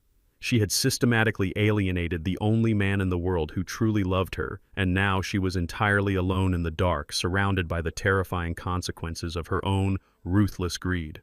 I walked away from the door, my conscience perfectly clear, preparing for the final devastating phase of my retaliation against the man who started it all. The very next afternoon, the atmosphere inside the sleek, glass-walled executive lounge of Blake's prestigious downtown financial firm was electric with unearned celebration. Blake had organized an impromptu, highly lavish office party to commemorate what he believed was his ultimate masterstroke. He stood at the absolute center of the room, surrounded by a tight circle of his sycophantic junior colleagues, holding a crystal flute filled with expensive imported champagne. He was practically glowing with an arrogant, triumphant energy. In his mind, he had successfully orchestrated the perfect, flawless escape. He had signed the preliminary memorandum to sell my $2 million suburban estate for a severely discounted $1.2 million in untraceable cash. He fully believed the massive wire transfer would clear by Friday noon, allowing him to abandon his staggering syndicate debt, discard his terrified wife, and flee to a tropical tax haven to launch his own private equity firm. I sat in my quiet, poorly lit apartment watching the entire pathetic spectacle unfold live on my high-definition tablet. Leon had easily bypassed the firm's standard commercial firewall that morning, granting us complete unrestricted access to the high-resolution security cameras and the highly sensitive audio recording devices hidden deep inside the lounge ceiling. I watched Blake raise his glass, offering a smug, self-congratulatory toast to his own fabricated brilliance. He looked exactly like a man who had just conquered the entire world, completely oblivious to the fact that he was actually standing on a fragile trapdoor with the heavy release lever resting firmly in my calloused hands. As the afternoon wore on and the expensive champagne flowed freely, Blake's thin veneer of corporate professionalism completely dissolved. The alcohol rapidly lowered his inhibitions, peeling back the polished layers of his carefully manicured persona to reveal the ugly, rotting core of his true character. He began to boast loudly, holding court among his eager, deeply impressionable co-workers who hung on to his every word. He did not just brag about his upcoming real estate deal. He began to specifically and maliciously detail exactly how he acquired the property, painting himself as an elite apex predator who had easily outsmarted weak, uneducated prey. I turned the volume up to its maximum level on my tablet, ensuring I captured every single vile, unforgivable syllable. Blake laughed cruelly, leaning heavily against the polished marble bar, and began to openly mock me. He described me as a pathetic, outdated, ignorant old black man who had absolutely no concept of modern wealth management. He used deeply offensive, highly racially charged language, mocking my blue-collar background, my calloused hands, and my faded flannel shirts. He boasted to his colleagues about how incredibly easy it was to swindle an uneducated construction worker. He proudly detailed his malicious plan to hire a corrupt doctor, explicitly explaining how he intended to chemically sedate me and throw me into a locked psychiatric ward just to legally seize my hard-earned assets. He told the crowded room that people like me did not deserve to live in luxury, claiming that his superior intellect and corporate pedigree naturally entitled him to take what my decades of brutal labor had built. The sheer, unabashed prejudice and extreme malice in his voice were genuinely stomach-turning. He felt completely untouchable, wrapped tightly in a thick blanket of white privilege and corporate elitism, bragging about committing severe elder abuse and federal fraud as if it were a brilliant corporate acquisition strategy. His colleagues chuckled nervously, some too intimidated by his seniority to object, while others eagerly drank in his toxic, bigoted arrogance. I listened to his racist, venomous tirade with a profound, icy detachment. My hands did not shake. My heart rate did not elevate. I simply let his incredibly foolish words wash over me, knowing with absolute certainty that every single sentence he spoke was a massive iron nail securely driven into his own professional coffin. Blake had spent the last decade of his life desperately climbing the corporate ladder at this specific commercial leasing firm. He worshipped the brand, he worshipped the executive board, and he worshipped the massive end-of-year bonuses that allowed him to maintain his fake luxury lifestyle. He treated the company like his personal kingdom, convinced his fancy degree and his tailored suits made him a titan of the financial industry. What Blake did not know, what he could not possibly have comprehended in his wildest, most arrogant dreams, was the true history of the very building he was standing in. Decades ago, long before Blake had even graduated from his expensive business school, this firm was on the absolute brink of total financial collapse. They desperately needed an immediate, massive injection of anonymous capital to survive a hostile, predatory takeover. I was the man who provided that capital. Using a highly complex labyrinth of offshore holding companies and blind trusts managed exclusively by Richard I, purchased a commanding 60% majority ownership stake in the entire corporation. I was not just a prominent client. I was the absolute, undisputed phantom owner of the very firm Blake worshipped. I paid the commercial lease on that fancy executive lounge. I funded the vintage champagne he was currently drinking. And I personally authorized the paychecks of every single junior executive standing in that room, laughing at his racist jokes.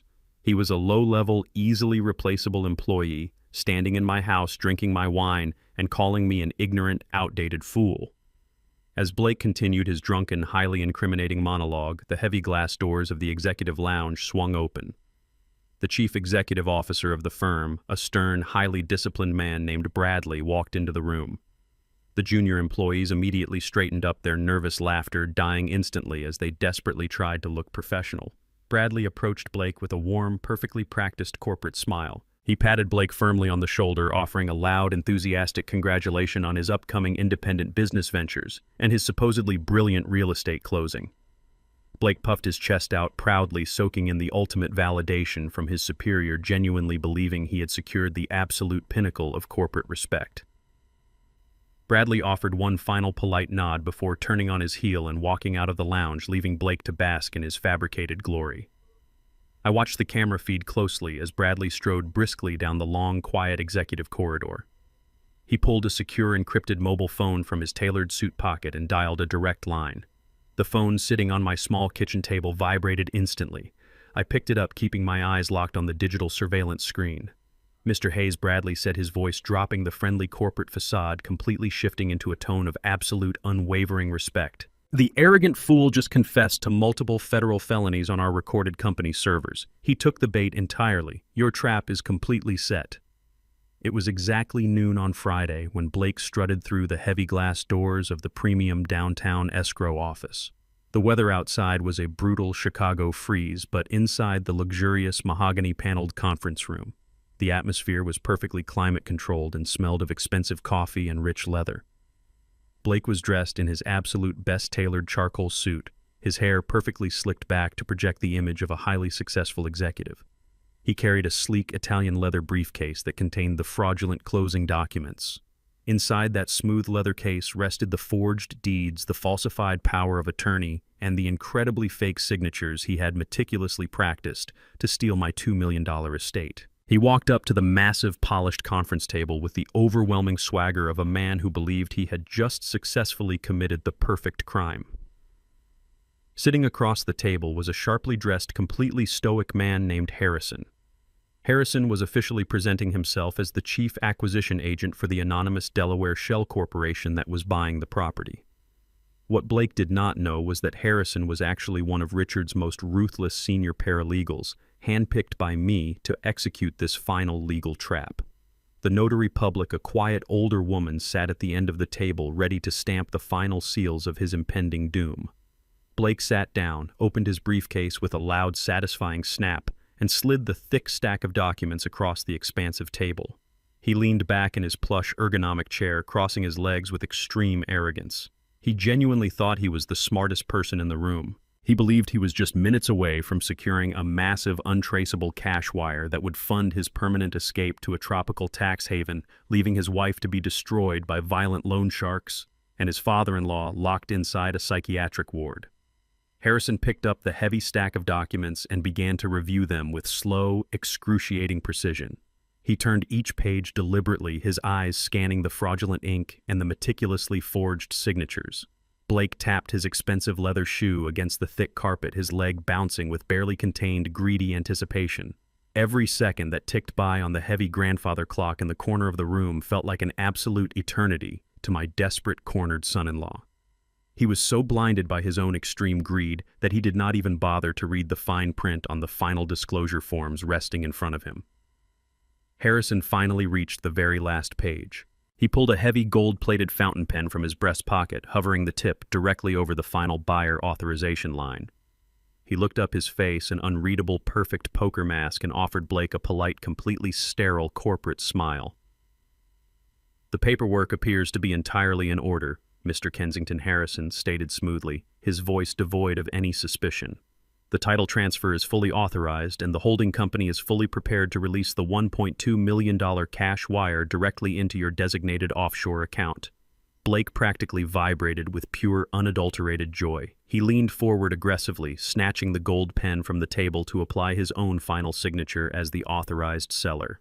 He scrawled his name across the bottom of the federal real estate transfer forms with rapid, forceful strokes. He was officially committing severe, undeniable federal wire fraud and grand theft real estate right in front of a licensed notary and a hidden array of high-definition surveillance cameras Leon had installed in the room the night before. Blake slammed the pen down on the table, exhaling a massive, heavy sigh of absolute relief. The deed was done. He had successfully stolen the massive suburban estate from his arrogant, uneducated father-in-law. "Send the wire transfer immediately," Blake demanded, his voice dripping with supreme, unwarranted authority. "I have a private flight leaving out of Midway Airport in exactly 3 hours, and I want to see the cleared funds sitting safely in my account before my wheels leave the tarmac."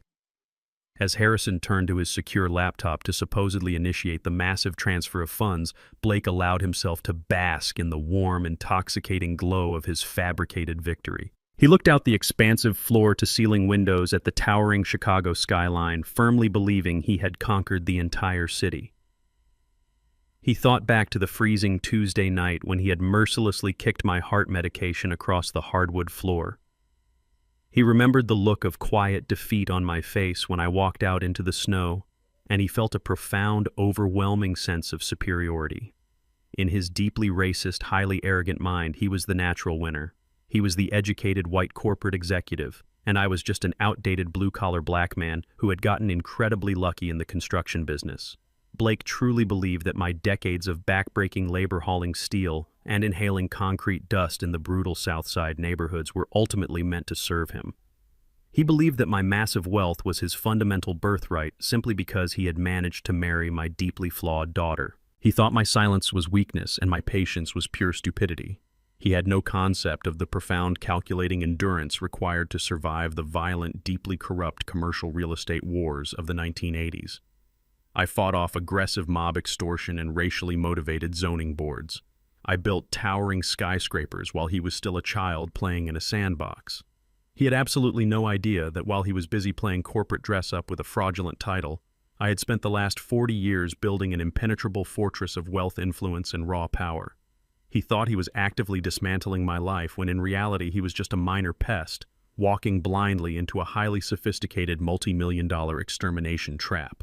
I had engineered this exact moment to completely destroy his fragile ego and permanently erase his existence from my family tree. Blake smiled at his reflection in the glass, imagining the warm beaches of the Cayman Islands completely oblivious to the massive, catastrophic storm that was currently bearing down on his exact location. Harrison tapped the final key on his laptop. A soft, pleasant chime echoed from the computer speakers. The large digital monitor mounted on the conference room wall flashed a bright green confirmation message. Wire transfer of $1.2 million initiated and complete. Blake let out a loud, victorious laugh. He immediately pulled his expensive mobile phone from his pocket and opened his highly secure offshore banking application to verify the massive deposit. The screen loaded for a brief, agonizing second. Blake stared at the glowing numbers, expecting to see his ultimate financial salvation.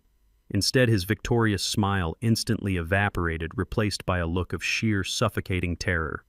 The account balance read 0. He frantically refreshed the application, his fingers shaking violently against the glass screen.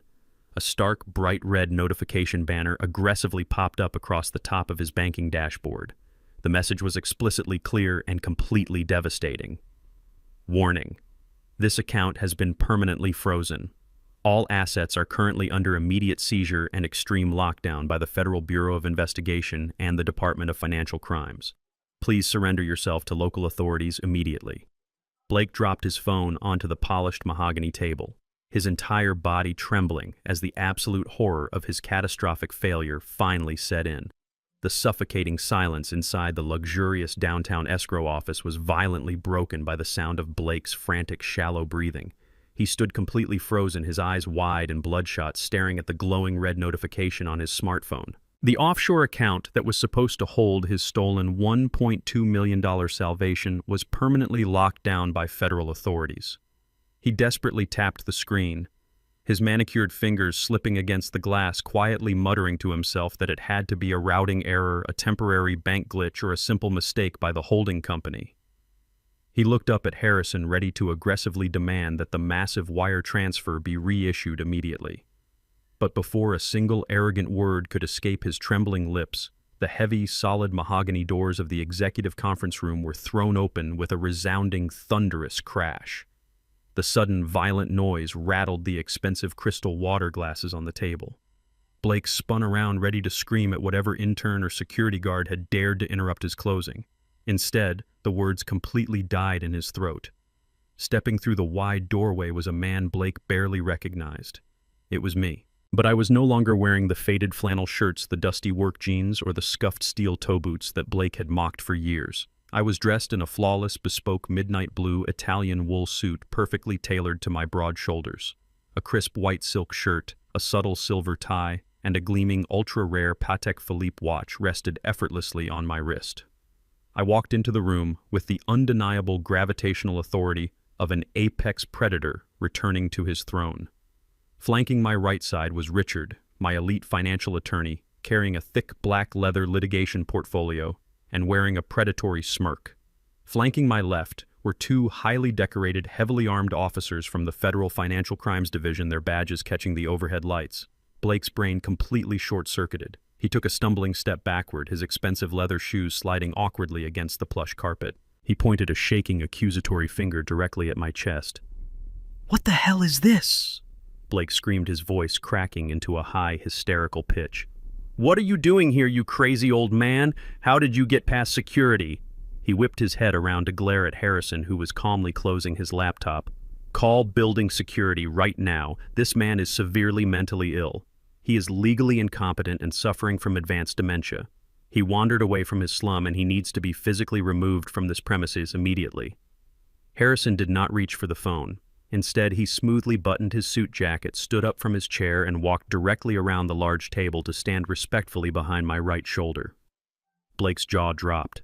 His arrogant eyes darted wildly between Harrison Richard and the two stern federal officers blocking the only exit. "This is a private, highly secure real estate closing," Blake shouted, his panic rapidly escalating into a full-blown meltdown. "I am the legal owner of that suburban estate. I just signed the binding federal transfer documents. The funds have already been authorized.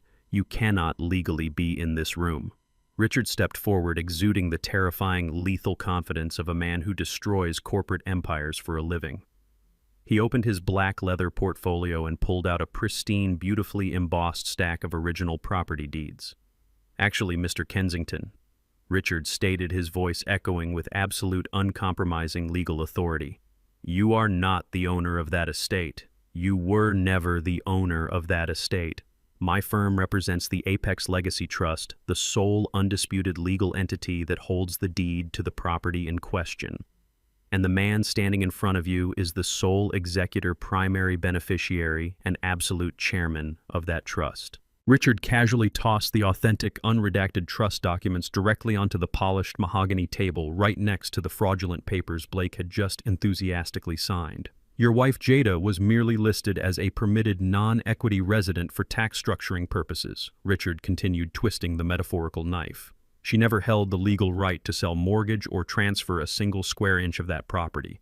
Therefore, the heavily forged power of attorney you presented to this notary today is entirely worthless. And that highly binding federal real estate transfer form you just eagerly signed with your own hand.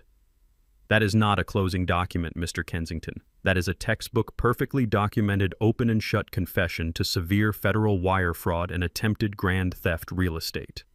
I slowly walked to the head of the conference table, placing my hands firmly on the polished wood. Blake was trembling so violently that his knees buckled, forcing him to grip the back of his chair just to stay standing. The supreme, unwarranted white corporate privilege that had shielded him his entire life had just been completely pulverized. "You looked at my calloused hands, my old truck, and my quiet demeanor, and you saw an uneducated servant you could easily discard," I said, my voice rumbling with decades of quiet, lethal power. "You thought because I did not brag about my bank accounts at country club dinners, I was a weak, outdated black man, ripe for the slaughter. But while you were taking out highly predatory loans from mafia thugs to gamble on cheap crypto, I was buying the banks that hold your corporate debt. While you were leasing luxury cars to impress junior executives, I was the phantom majority shareholder signing your paycheck." I leaned in closer, making sure he felt the absolute crushing weight of my presence. "I survived the most brutal, deeply racist commercial construction wars in the history of Chicago," I stated, my eyes locking onto his terrified, shrinking pupils. "I laid the massive concrete foundations of the towering glass high-rises you work in. I fought off corrupt politicians and mob enforcers before you were even born. And you truly believed you could legally lobotomize me with a bribed doctor and steal the home I paid for with straight cash 30 years ago. I let you walk into this room. I let you sit in that chair. I let you sign your name on that federal document because a greedy, arrogant rat will never truly believe he is trapped until he actually hears the heavy steel cage click permanently shut. You wanted to play the role of the ruthless corporate titan Blake. Welcome to the major leagues." The horrifying, inescapable reality of the situation completely crushed Blake's chest. He looked down at the forged signature on the federal transfer document, realizing that his own ink had just condemned him to a decade in a federal penitentiary. He began to hyperventilate desperately, looking around the room for a non-existent escape hatch. "It was not my idea," Blake stammered pathetically, instantly trying to throw his own wife under the bus, just as he had planned to do all along. "Jada orchestrated the entire thing. She told me the house was hers. She found the doctor. I am just a victim of her manipulation." The two federal officers stepped forward in absolute unison, their faces entirely devoid of any human sympathy. The distinctive, terrifying metallic click of heavy steel handcuffs being unholstered echoed sharply in the quiet, luxurious room.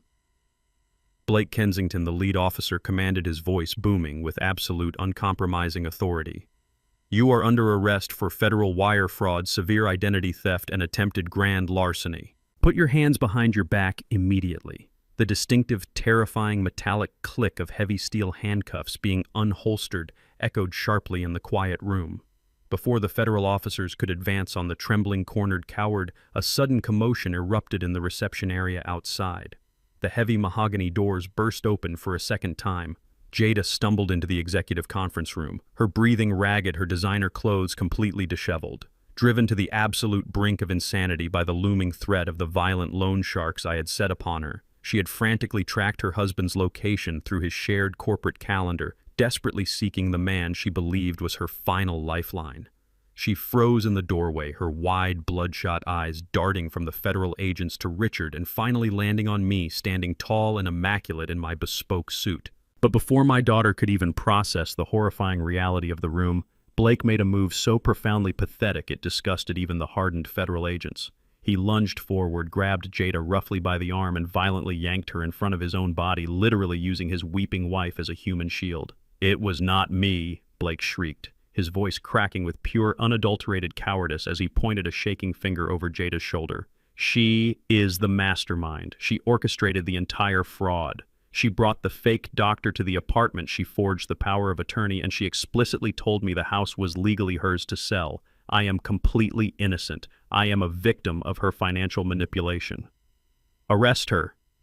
Jada gasped, her body going completely rigid as the absolute betrayal of her husband's words washed over her. She turned her head slowly, looking at the man she had idolized, the man she had helped poison her own father for, completely paralyzed by his breathtaking treachery.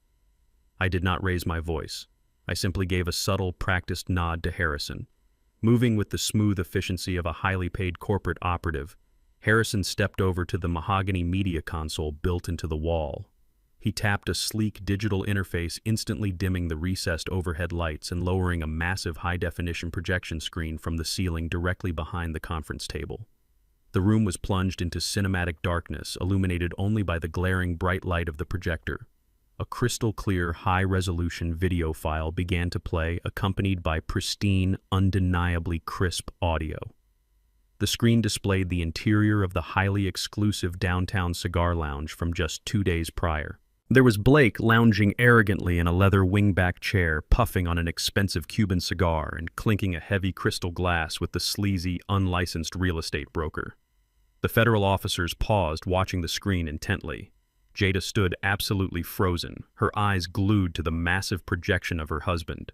The audio echoed through the silent conference room, capturing every single vile, unforgivable word of Blake's ultimate betrayal. "I am taking the cash, booking a one-way private flight to the Cayman Islands and leaving the country forever," Blake's recorded voice boasted, loudly, dripping with pure selfishness. "The $300,000 syndicate debt is entirely in my wife's name. They can strip her for parts and throw her to the wolves for all I care. I just need the massive cash wire cleared and deposited so I can completely disappear." The sleazy broker on the screen chuckled, asking what would happen to Jada when the new owners took over the estate. "As soon as that massive cash wire hits my offshore account, I am throwing my wife directly out onto the freezing street without a single penny," Blake's digital counterpart sneered with absolute unrestrained malice. "She is a pathetic, completely useless anchor, and she is not my problem anymore." The video faded to black and the bright overhead lights slowly hummed back to life. Jada stood rooted to the spot, her entire body trembling so violently I thought her bones might shatter. She slowly turned to face me. The devastating realization of her own monumental failure was written entirely across her tear-stained face. She had worshipped this man. She had looked at my calloused hands, hands that had bled mixing concrete and laying steel across the brutal south side of Chicago to build her an impenetrable financial fortress. And she had felt nothing but deep, agonizing shame. She had desperately craved the hollow, fabricated prestige of Blake's white corporate world, willingly trading her royal bloodline and her father's unconditional love for a man who fundamentally despised her heritage. "You chose to be a servant in his world rather than a queen in mine," I said. my voice dangerously soft but striking her soul with the devastating force of a sledgehammer. You threw away the proud, unyielding legacy of a black family that survived decades of systemic starvation just to impress a mediocre parasite who secretly views you as a disposable piece of trash. You helped him try to chemically destroy my brain, Jada. And for what? So he could steal my money and leave you to be butchered by the mafia. You sold your own father to a coward who would not even stand beside you when the walls closed in. The agonizing, undeniable truth of my words completely shattered the final remnants of her sanity. Jada let out a guttural, terrifying scream that sounded like a wounded animal. She spun around and launched herself directly at Blake. She tackled him with a sudden, ferocious surge of hysterical strength, slamming him hard against the edge of the heavy mahogany table. "You lying, cowardly monster!" she shrieked, her hands curling into vicious claws as she aggressively raked her nails deeply across his pristine, arrogant face. "You used me. You ruined my entire life." The sheer violence of Jada's sudden assault completely caught Blake off guard. He stumbled backward, shrieking in pain as her nails left deep, bloody scratches across his cheek and neck. The two federal officers immediately sprang into action. They surged forward, grabbing Jada by the shoulders and forcefully peeling her off her bleeding husband, dragging her hysterical, thrashing body to the far side of the room. The lead officer did not hesitate for another second. He grabbed Blake by the lapels of his ruined, custom-tailored suit, spun him around violently, and slammed him face first into the surface of the polished conference table.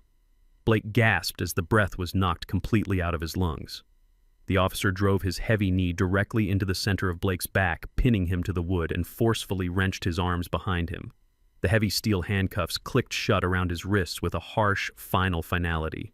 Pinned to the table, his face pressed against the fraudulent documents he had just signed, Blake's arrogant delusion somehow miraculously persisted.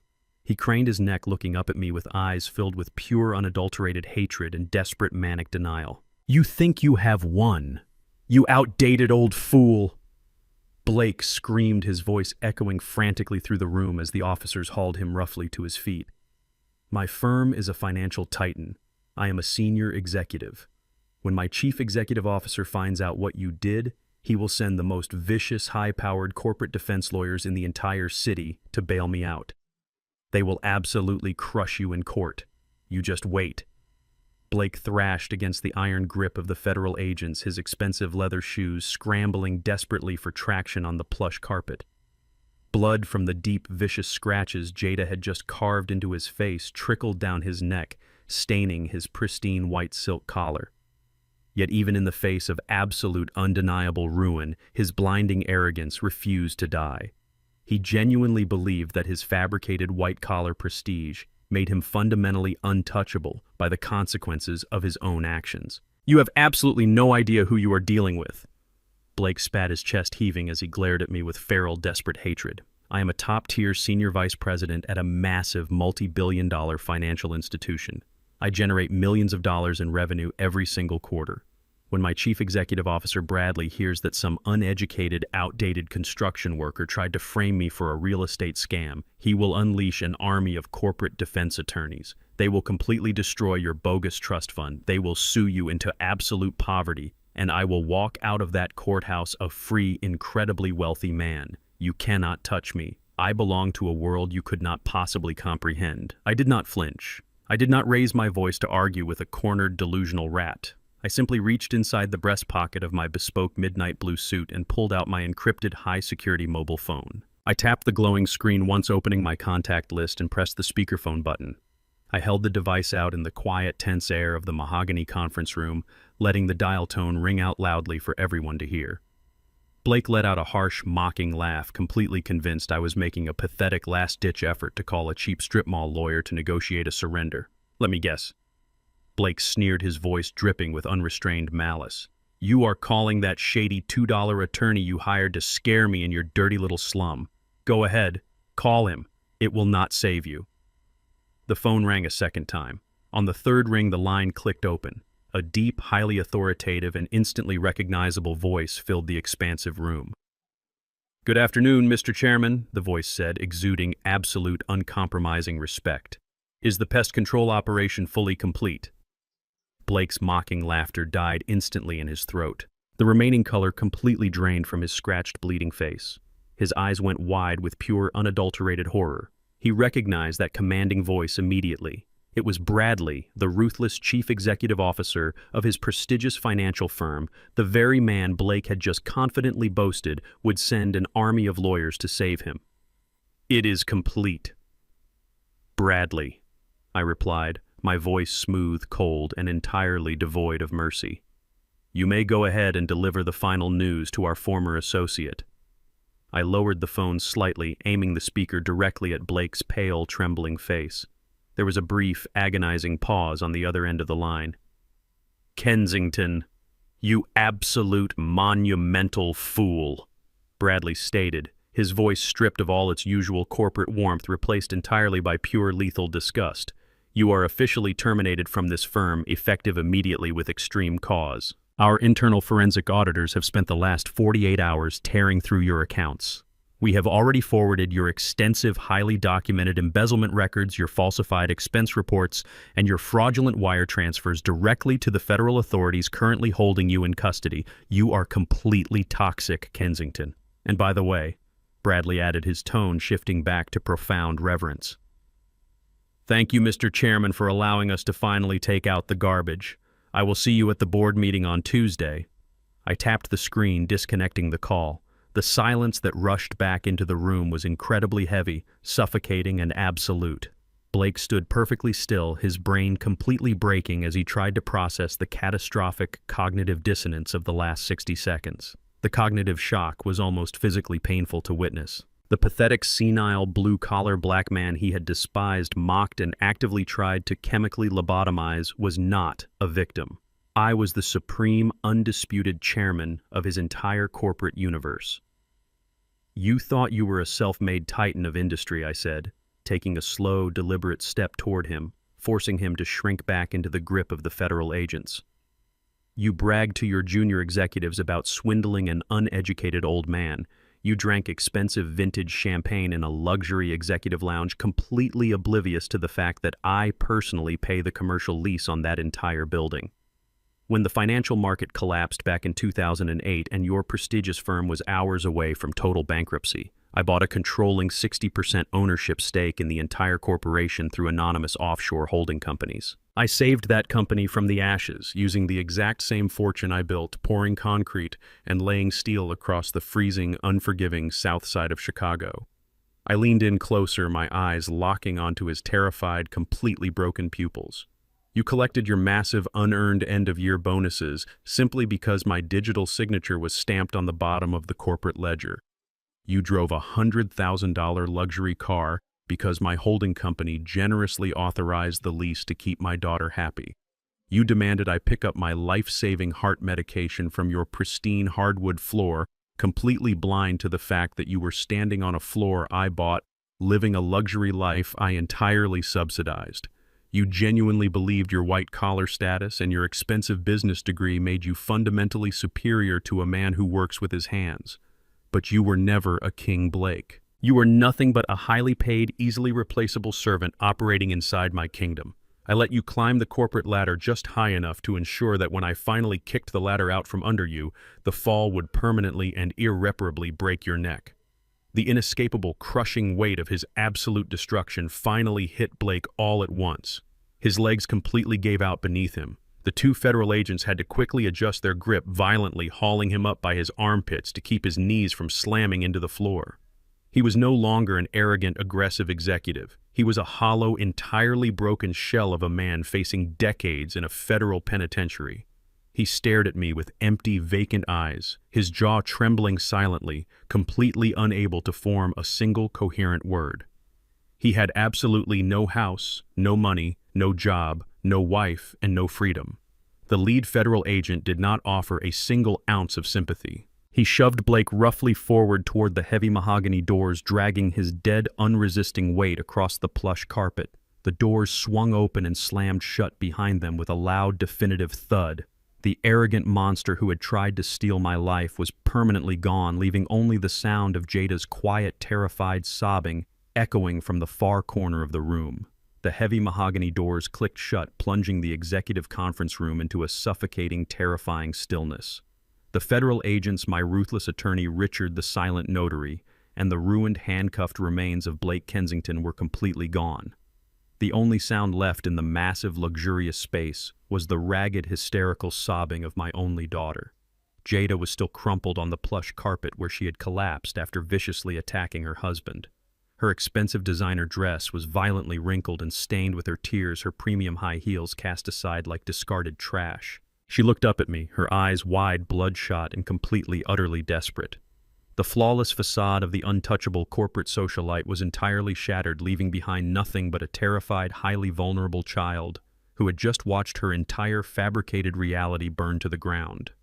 She crawled frantically across the floor, her hands reaching out to grab the perfectly tailored fabric of my midnight blue suit trousers. She buried her tear-streaked face against my legs, weeping with a profound, agonizing terror that visibly shook her entire frame. "Daddy, please," she choked out between violent, racking sobs. "You have to save me from them." Blake forged my signature on those horrible, predatory syndicate loans. The men who called me the brutal debt collectors, they know exactly who I am. They know exactly where I go. They explicitly told me they are going to physically mutilate me if I do not produce $300,000 by tomorrow morning. I do not have that kind of cash. My personal accounts are completely frozen by the feds. My credit cards are entirely dead.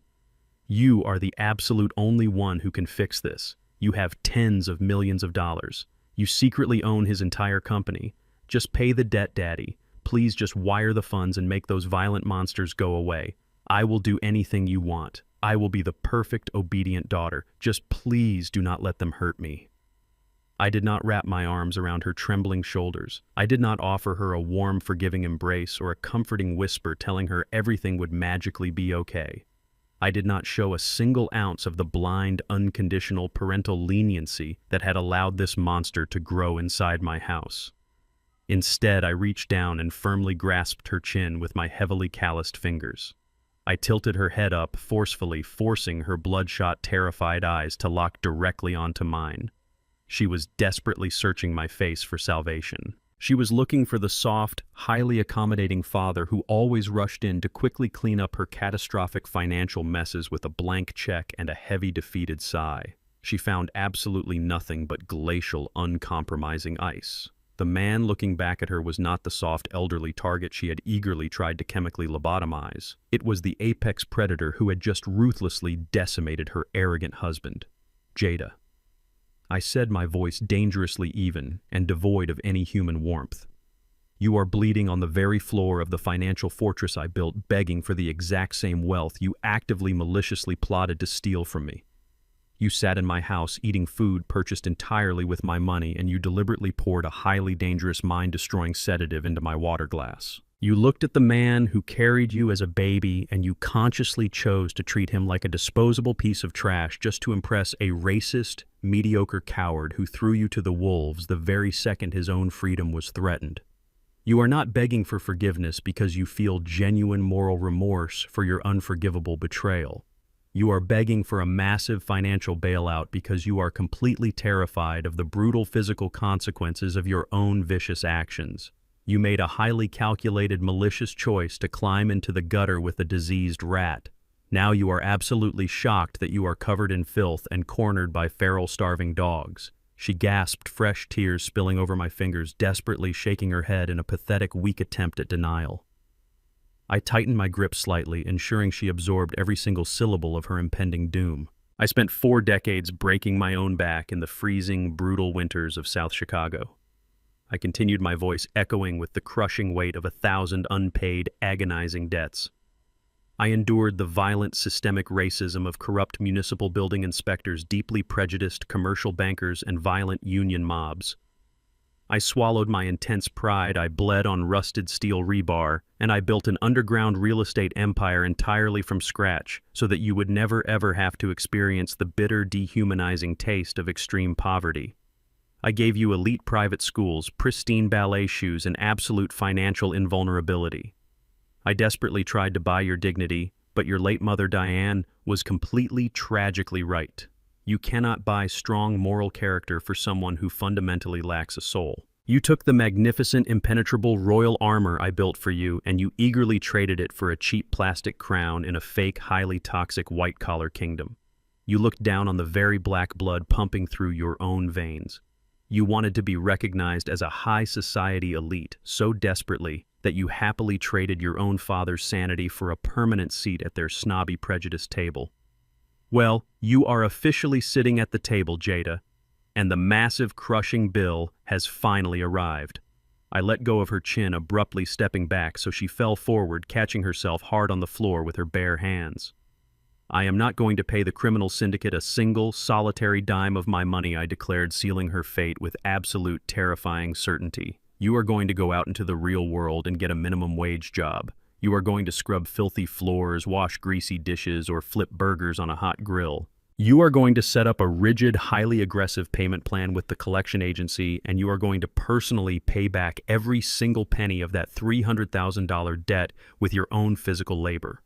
If they aggressively repossess your expensive designer clothes, you will wear rags. If they forcefully take your diamond jewelry, you will walk bare.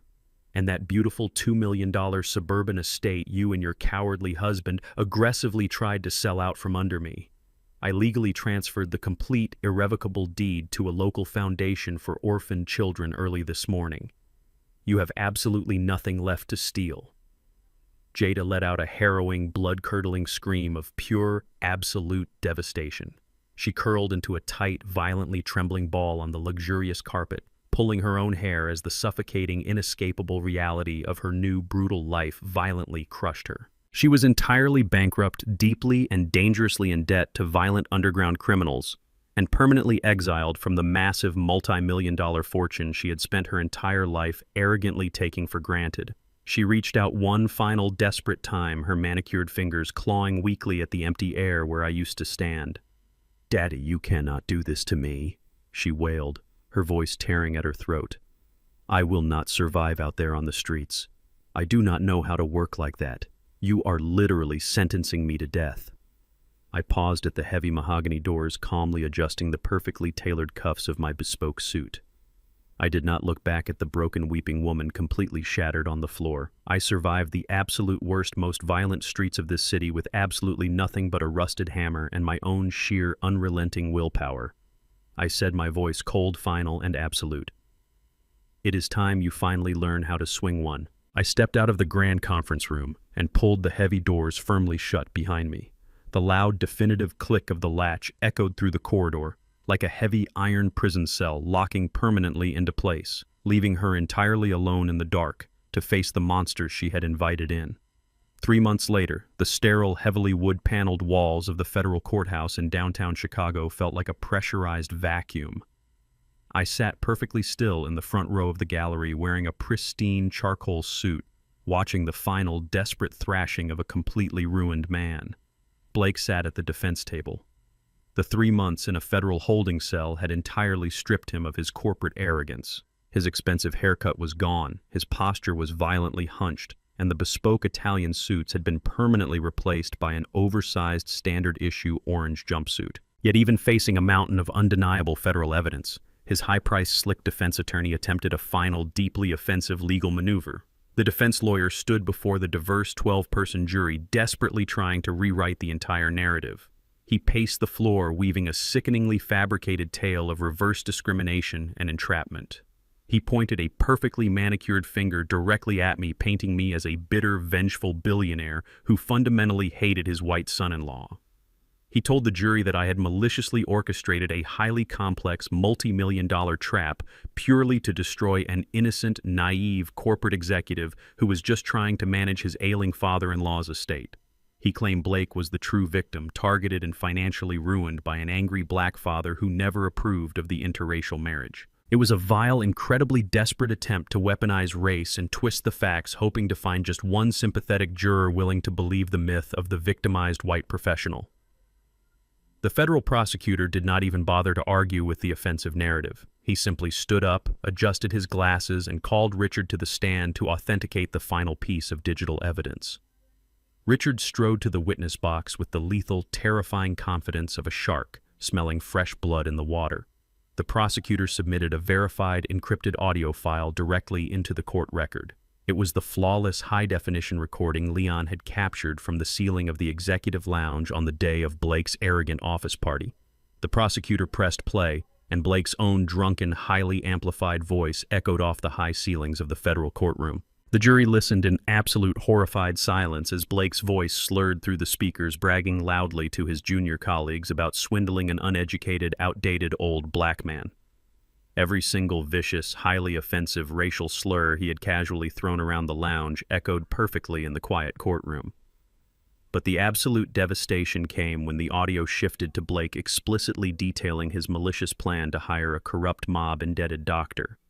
The jury heard him gleefully explain exactly how he intended to chemically lobotomize me, lock me in a state-run psychiatric ward, and illegally seize the $2 million suburban estate. The horrific, undeniable premeditation of elder abuse and federal fraud was laid completely bare. I watched the faces of the jury members contort into expressions of pure, unadulterated disgust. Several jurors physically recoiled, shaking their heads and glaring at the defense table. The slick defense attorney instantly turned a sickly shade of gray, dropping his pen onto the table, as he realized his entire fabricated victimhood defense had just been incinerated by his own client's recorded arrogance. Blake buried his face in his trembling hands, desperately trying to hide from the crushing weight of his exposed bigotry and inescapable guilt. Before the sentencing phase concluded, the federal judge allowed me to take the stand to deliver my formal victim impact statement. I walked slowly and deliberately to the wooden box, resting my large calloused hands on the railing. I did not look at the jury. I locked my eyes directly onto Blake, forcing him to lift his head and face the man he had tried to destroy. I did not raise my voice. I spoke with a low, rumbling cadence that carried the immense, crushing weight of 40 years of brutal survival. Your lawyer stood in this room and tried to paint you as the naive victim of a vengeful, prejudiced black mogul. I stated, my voice slicing through the heavy silence of the courtroom like a frozen blade. You want this jury to believe you were trapped, but you do not know the first thing about being trapped, Blake. When I was a young man in the 1980s trying to build a legitimate commercial construction business on the south side of Chicago, I faced genuine systemic traps every single day. I had corrupt, racist bank managers deny me equipment loans to my face. I had union mobsters physically threaten my life for bidding on downtown contracts. I bled into the concrete, I breathed in toxic dust, and I worked 100-hour weeks just to force my way into rooms that were intentionally locked to men who looked like me. I built an impenetrable financial empire through sheer uncompromising willpower and an absolute refusal to be a victim. I leaned forward slightly, ensuring every single syllable struck his fragile ego with maximum kinetic force. You were born on third base and genuinely thought you hit a triple. You used my daughter's deep-seated insecurities as a weapon to infiltrate my family. You looked at my quiet demeanor and my faded clothes, and you assumed my silence was the silence of a subjugated, outdated servant.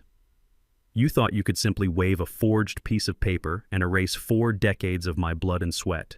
You stood in a luxury executive lounge that I personally owned, drinking champagne that I paid for, and you used racial slurs to mock the very man who subsidized your entire fraudulent existence. You are not a victim of reverse discrimination, Blake.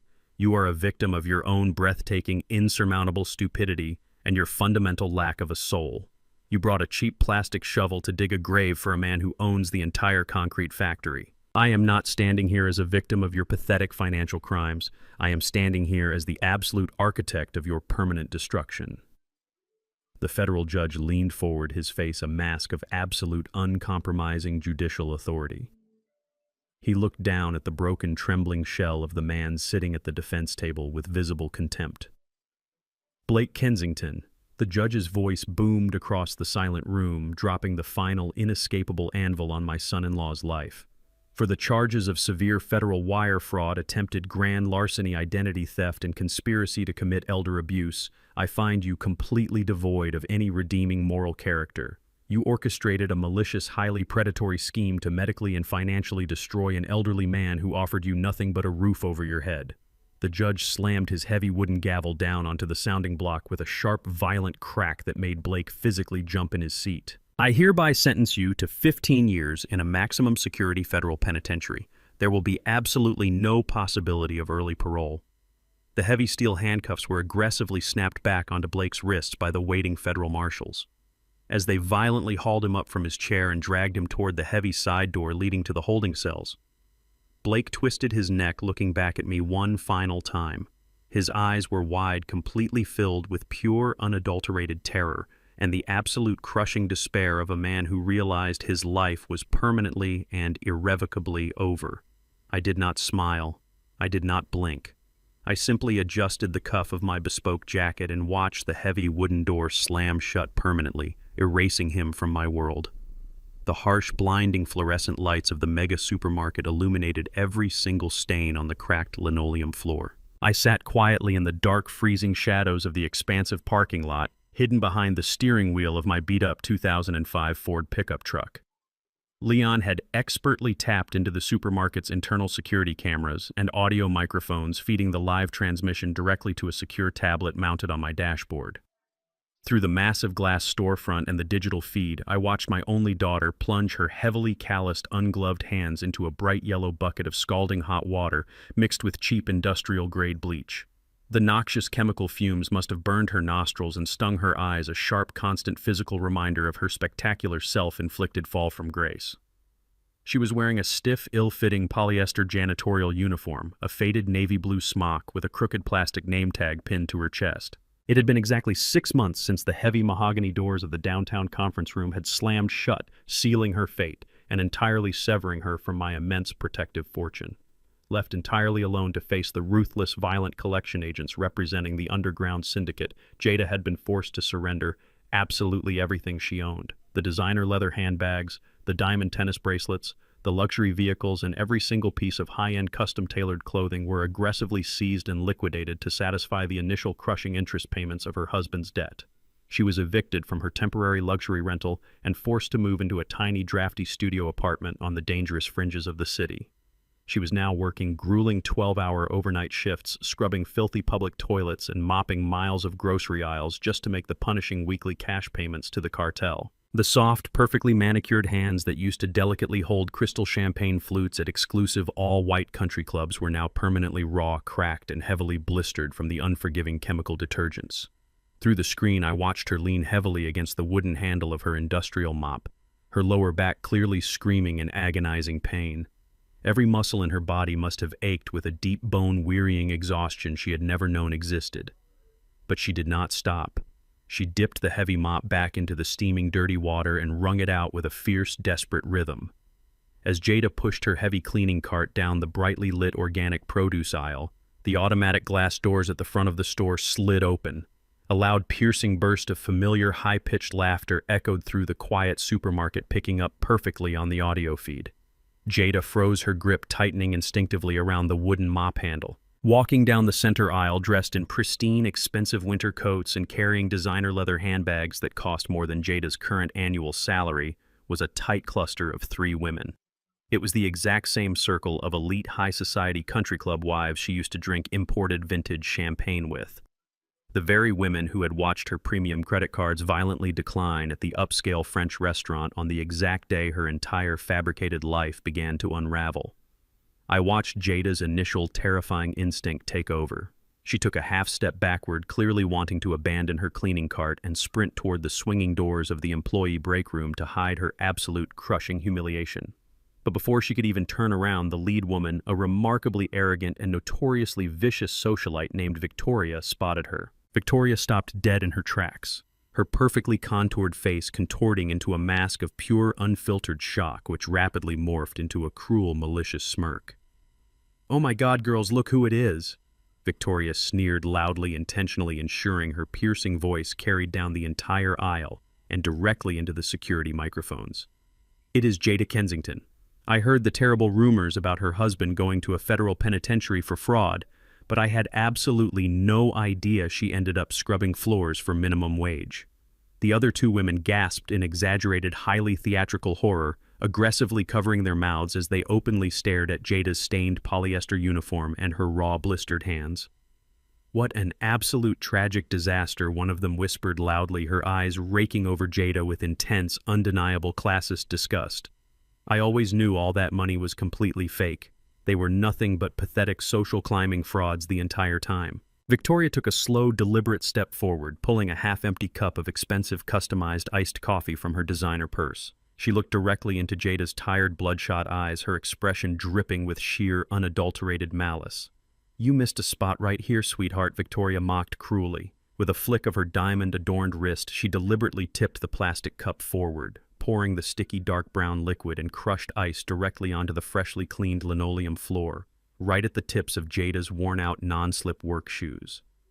The dark puddle of expensive iced coffee spread rapidly across the pristine white tiles, a blatant, highly calculated act of profound social humiliation, meant to completely break her spirit.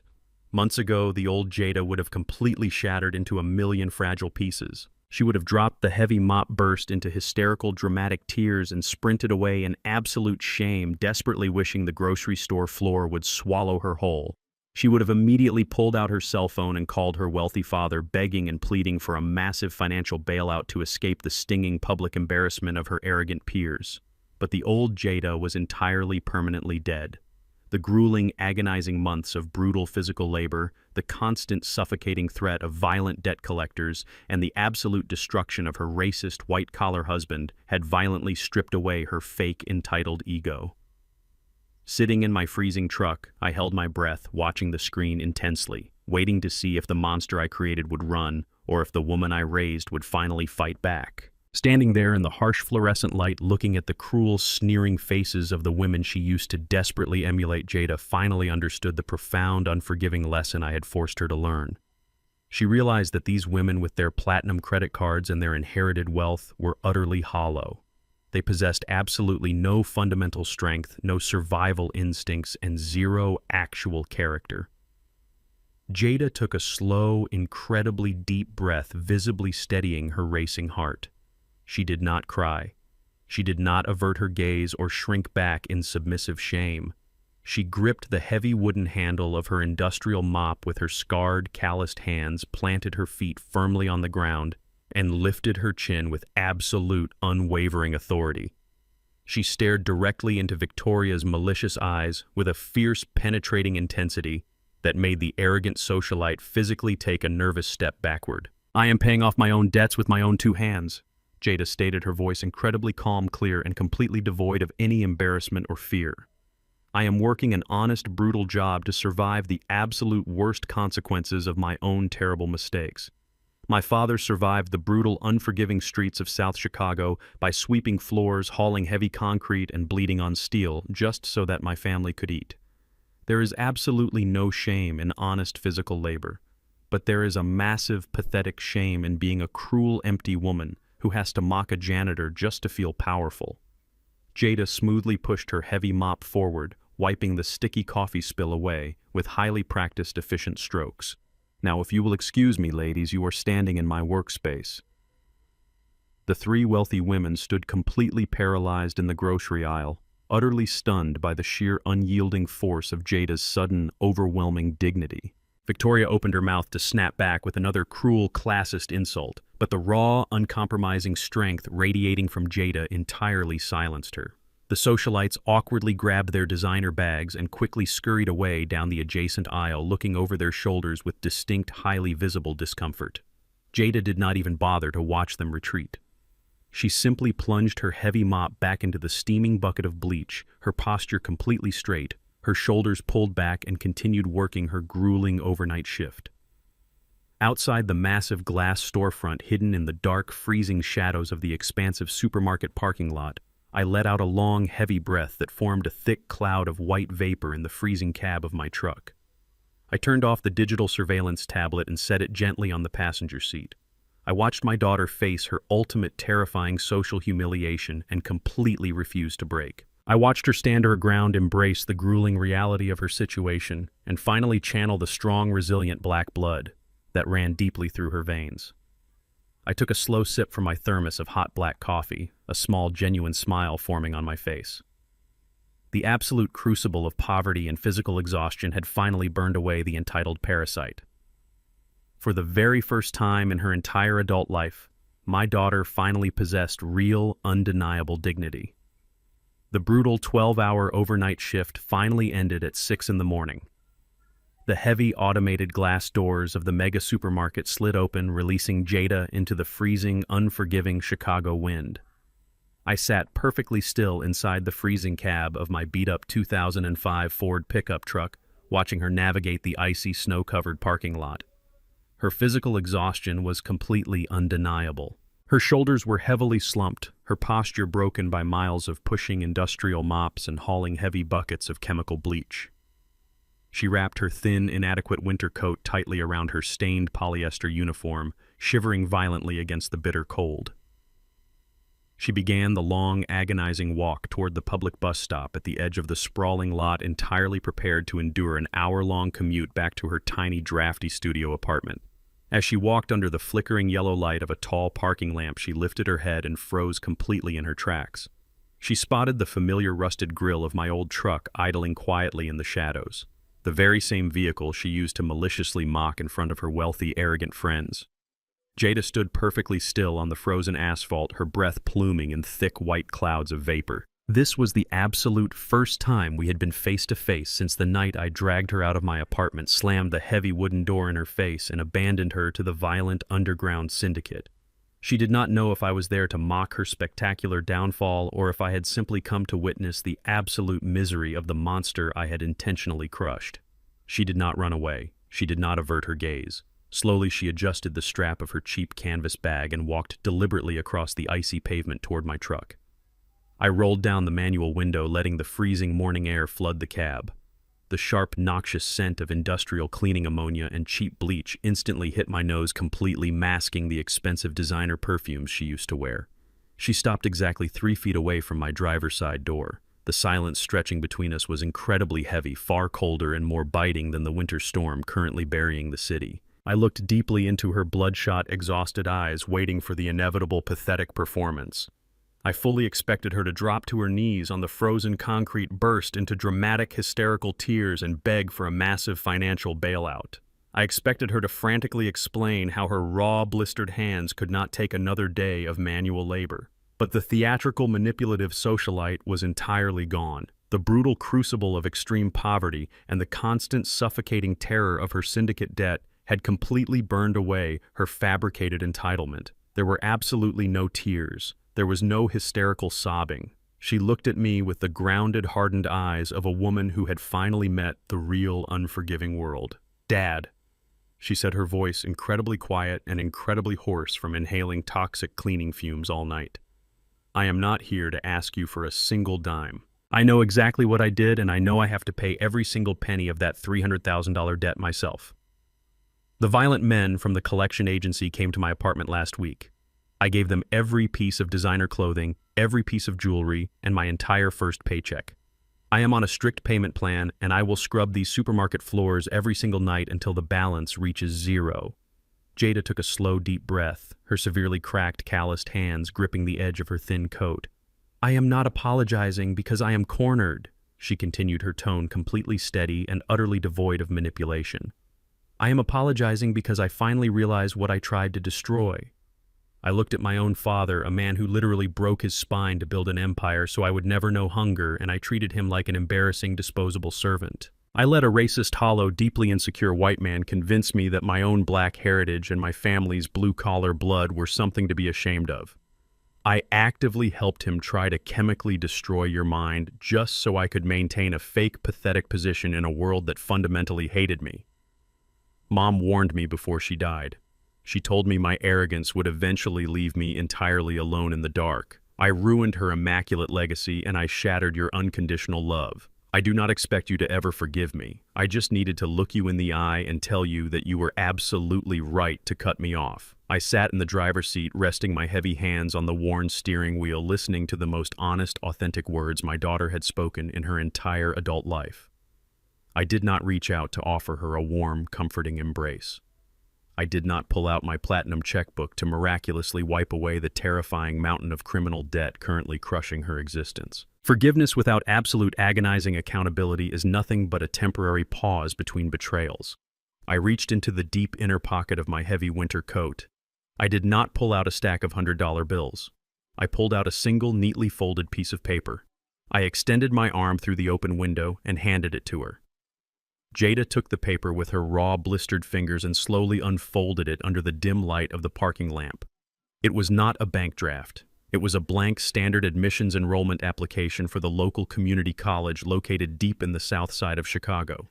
It was the exact same underprivileged neighborhood where her late mother Diane and I had started our lives, with absolutely nothing but a rusted concrete mixer and a mountain of unpaid bills. When I buried your mother, I made a solemn binding promise to her at the edge of her grave. I stated, my voice rumbling with the immense crushing weight of 4 decades of survival. She made me swear to God that I would never let our immense wealth turn our only child into a useless parasitic predator. I failed her miserably by giving you everything you ever demanded on a silver platter. I thought providing absolute financial invulnerability was the highest form of parental love. Instead, I accidentally forged the exact weapon you eagerly used to try and destroy me. I looked down at the community college application resting in her trembling hands. That piece of paper is the absolute only inheritance you will ever receive from me from this exact moment forward. You are going to continue to scrub filthy public toilets. You are going to continue handing over every single spare dollar to the Asset Recovery Agency until your massive mafia debt is completely satisfied.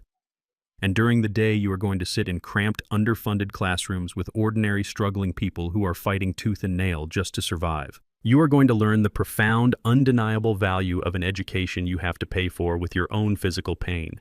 You will rebuild your character from the absolute dirt exactly the way your ancestors did. Jada stared down at the simple community college enrollment form. She did not complain about the extreme, crushing hardship I was actively condemning her to.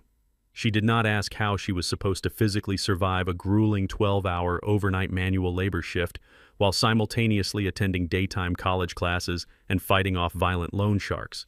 She did not display a single ounce of the aggressive, wealthy entitlement that used to define her entire existence. She simply looked up at me, the harsh fluorescent lights reflecting off the deep, dark bags under her eyes. She nodded her head, once a slow, definitive gesture of absolute acceptance. She carefully folded the application and placed it securely inside her cheap canvas bag. I saw a faint, undeniable glimmer of the strong, resilient black woman Diane always knew she could become. It was a tiny, fragile spark, but it was finally real. Pay off your debt with your own 2 hands. Jada, I said, my voice carrying the absolute, uncompromising finality of a judge delivering a lifelong sentence. Learn what it actually costs to survive in the real world. And when the very last penny of your debt is paid, you can finally start writing your own life. I did not wait for her to respond. I turned my eyes back to the icy road ahead, grabbed the heavy gear shift, and put the old truck into drive. I rolled up the manual window, cutting off the freezing winter wind, and pressed my foot down on the accelerator. The loud rumbling engine of the beat-up Ford echoed through the empty parking lot as I drove away into the dark, snowy Chicago morning. I looked in the rearview mirror one final time. Jada was standing entirely alone under the flickering streetlight, clutching her canvas bag, watching my taillights disappear into the blinding snow. She was completely isolated, entirely bankrupt, and facing years of brutal, agonizing physical and financial struggle. But as I turned the corner and merged onto the main highway, a profound sense of absolute peace finally settled deeply into my chest. I had ruthlessly, completely destroyed the entitled monster, and in doing so, I had finally given my daughter her very first chance to become a human being. The early morning mist rolling off the tranquil surface of Lake Michigan was thick and completely silent. 2 entire years had passed since that freezing, brutal morning when I left my daughter standing alone in the desolate supermarket parking lot. I sat comfortably on the expansive cedar deck of my secluded lakefront property, a modest but beautifully constructed, heavily fortified home I had purchased outright with a fraction of my hidden wealth. I held a steaming mug of strong, bitter black coffee in my hands, feeling the heat radiate into my calloused palms. The esteemed cardiologist at the downtown clinic had recently told me that my terminal heart condition had miraculously stabilized. My blood pressure had plummeted to completely healthy levels. It turns out that permanently excising a toxic parasitic son-in-law and the constant crushing stress of a grossly entitled daughter from my daily existence was the absolute best medical treatment money could buy. I breathed in the crisp, clean autumn air, savoring the profound, undisturbed silence that surrounded my private estate. There were no arrogant corporate executives demanding I pick up their dropped medication from the floor. There were no spoiled socialites screaming about declined credit cards in luxury French restaurants. There was only the gentle rustle of the towering pine trees, the distant call of a loon, and the quiet, undeniable satisfaction of a perfectly executed, meticulously planned retaliation. I had completely reset the board, and I was the only player left standing. My elite attorney Richard still sent me routine, highly detailed monthly dossiers on the spectacular ongoing ruin of Blake Kensington. The former senior vice president of my commercial leasing firm was currently serving his 15-year sentence in a maximum security federal penitentiary in Indiana. According to the prison logs Richard effortlessly acquired through his network, Blake had been assigned the absolute lowest tier of manual labor available in the heavily guarded facility. The man who had proudly worn bespoke Italian wool suits, drank vintage champagne, and bragged to his junior colleagues about swindling an uneducated, outdated black construction worker was now spending his days aggressively scrubbing filthy stainless steel prison toilets and mopping the concrete floors of the maximum security cell blocks for 12 cents an hour. His high-powered corporate network had completely abandoned him the very second the federal indictments were unsealed. He had absolutely no visitors, no commissary funds to buy basic comforts, and zero hope of early parole. He was permanently buried alive under the crushing, suffocating weight of his own monumental arrogance, forced to manually serve the very system he thought he was above. Jada, however, had chosen an entirely different path through the fiery crucible I had constructed for her. She had spent the last 24 months strictly adhering to the grueling, unforgiving payment schedule established by the ruthless commercial collection agency. She scrubbed those expansive supermarket floors every single night without a single word of complaint, breathing in toxic bleach fumes and destroying her manicured hands. During the day, running on a mere 4 hours of sleep, she sat in the crowded, underfunded classrooms of the Southside Community College. She had successfully paid off exactly 1/3 of her massive $300,000 syndicate debt with her own raw, blistered hands. She drove a severely rusted 20-year-old sedan with a sputtering engine that she bought for $800 in cash. It was a stark, jarring contrast to the pristine luxury vehicles she used to demand. Every Sunday afternoon, rain or shine, she drove that beat-up car out to my lakefront property. She never once asked me for a single dime to ease her crushing burden. She never asked to move into the warmth and security of my new home. She simply sat on the porch with me, drank cheap grocery store tea, and talked to me with the profound, genuine respect of a woman speaking to a father she had finally learned to value. Our conversations were no longer about what I could buy for her, but about the brutal reality of the world she was finally discovering. I looked out across the expansive glass-like surface of the calm lake, watching the morning sun slowly burn away the lingering fog. I thought about my late wife Diane and the fierce, uncompromising wisdom she always tried to instill in our family before she passed away. For decades, I had genuinely believed that shielding my daughter from the brutal, racist, unforgiving reality of the world was my ultimate sacred duty as a father. I thought that providing blank checks, unlimited credit cards, and absolute financial invulnerability were the ultimate expressions of paternal love. I wanted her to walk through the world without ever feeling the heavy, suffocating chains of poverty that had bound me in my youth. But true love is never blind, and it is certainly never weak. Blind, unearned generosity does not create strong, resilient adults. It creates lazy, entitled monsters who will eventually devour the very hands that feed them. By stripping Jada of her fake luxury kingdom, by forcing her to face the terrifying, violent consequences of her own extreme greed, I had given her the greatest gift a father could possibly provide. I gave her the absolute, uncompromising gift of accountability. When you pour the concrete foundation for a 50-story commercial skyscraper, you cannot mix the cement with cheap sand and expect the building to withstand a Category 5 hurricane. You have to use heavy reinforced rebar and the highest grade industrial materials, or the entire structure will violently collapse and kill everyone inside. I had built Jada's life on a foundation of unearned privilege, and it almost destroyed both of us. I forced her to dig through the dirt to find her own spine. The grueling, agonizing pain of her poverty, the exhaustion of her manual labor, and the terror of her syndicate debt was the necessary purifying fire required to forge her character. I watched the water ripple gently against the wooden dock. The massive underground real estate empire I had built with 40 years of blood and sweat was still fully intact, perfectly insulated behind multiple layers of anonymous corporate trusts and holding companies. But its fundamental purpose had changed. It was no longer a crutch to support a parasitic, ungrateful lifestyle. It was an impenetrable fortress, and I was the absolute undisputed king inside its walls, waiting for the day my daughter finally proved she was worthy enough to enter the gates. Society loves to lazily categorize people based on superficial, entirely meaningless metrics. They look at a quiet, elderly black man wearing faded flannel clothes, driving a rusted truck, and speaking with a soft, unassuming voice, and they instantly assume he is a powerless relic of the past. They assume he is an uneducated, harmless servant who can be easily manipulated, casually discarded, or confidently spoken down to by arrogant white-collar executives in custom suits. They look at the color of my skin and the calluses on my hands, and they completely fail to recognize the immense, quiet, lethal power of a man who survived a brutal, unforgiving era designed specifically to crush him. They never see the apex predator hiding patiently beneath the unassuming exterior. I stood up from my comfortable cedar chair, taking one last deeply satisfying sip of my strong black coffee. The bitter taste was perfectly balanced against the profound sweetness of absolute total victory. I turned back towards the warm, quiet comfort of my heavily fortified lake house, my mind perfectly clear, and my formidable legacy entirely secure. Let this story serve as a permanent, unyielding warning to anyone who thinks they can easily swindle the quiet, hardworking generation. Never ever mistake a lifetime of silent patience for a moment of weakness.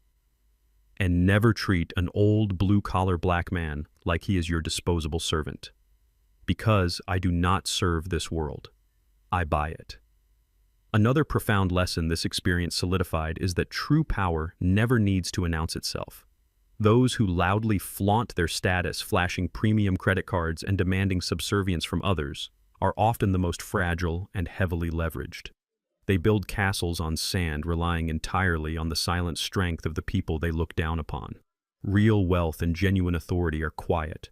They are forged in the shadows through decades of discipline, resilience, and unyielding hard work. When you truly own the ground you stand on, you never have to raise your voice to prove you are the king. If you believe that respect must be earned and arrogance always meets its downfall, please like this video, subscribe to the channel, and share your own experiences in the comments below.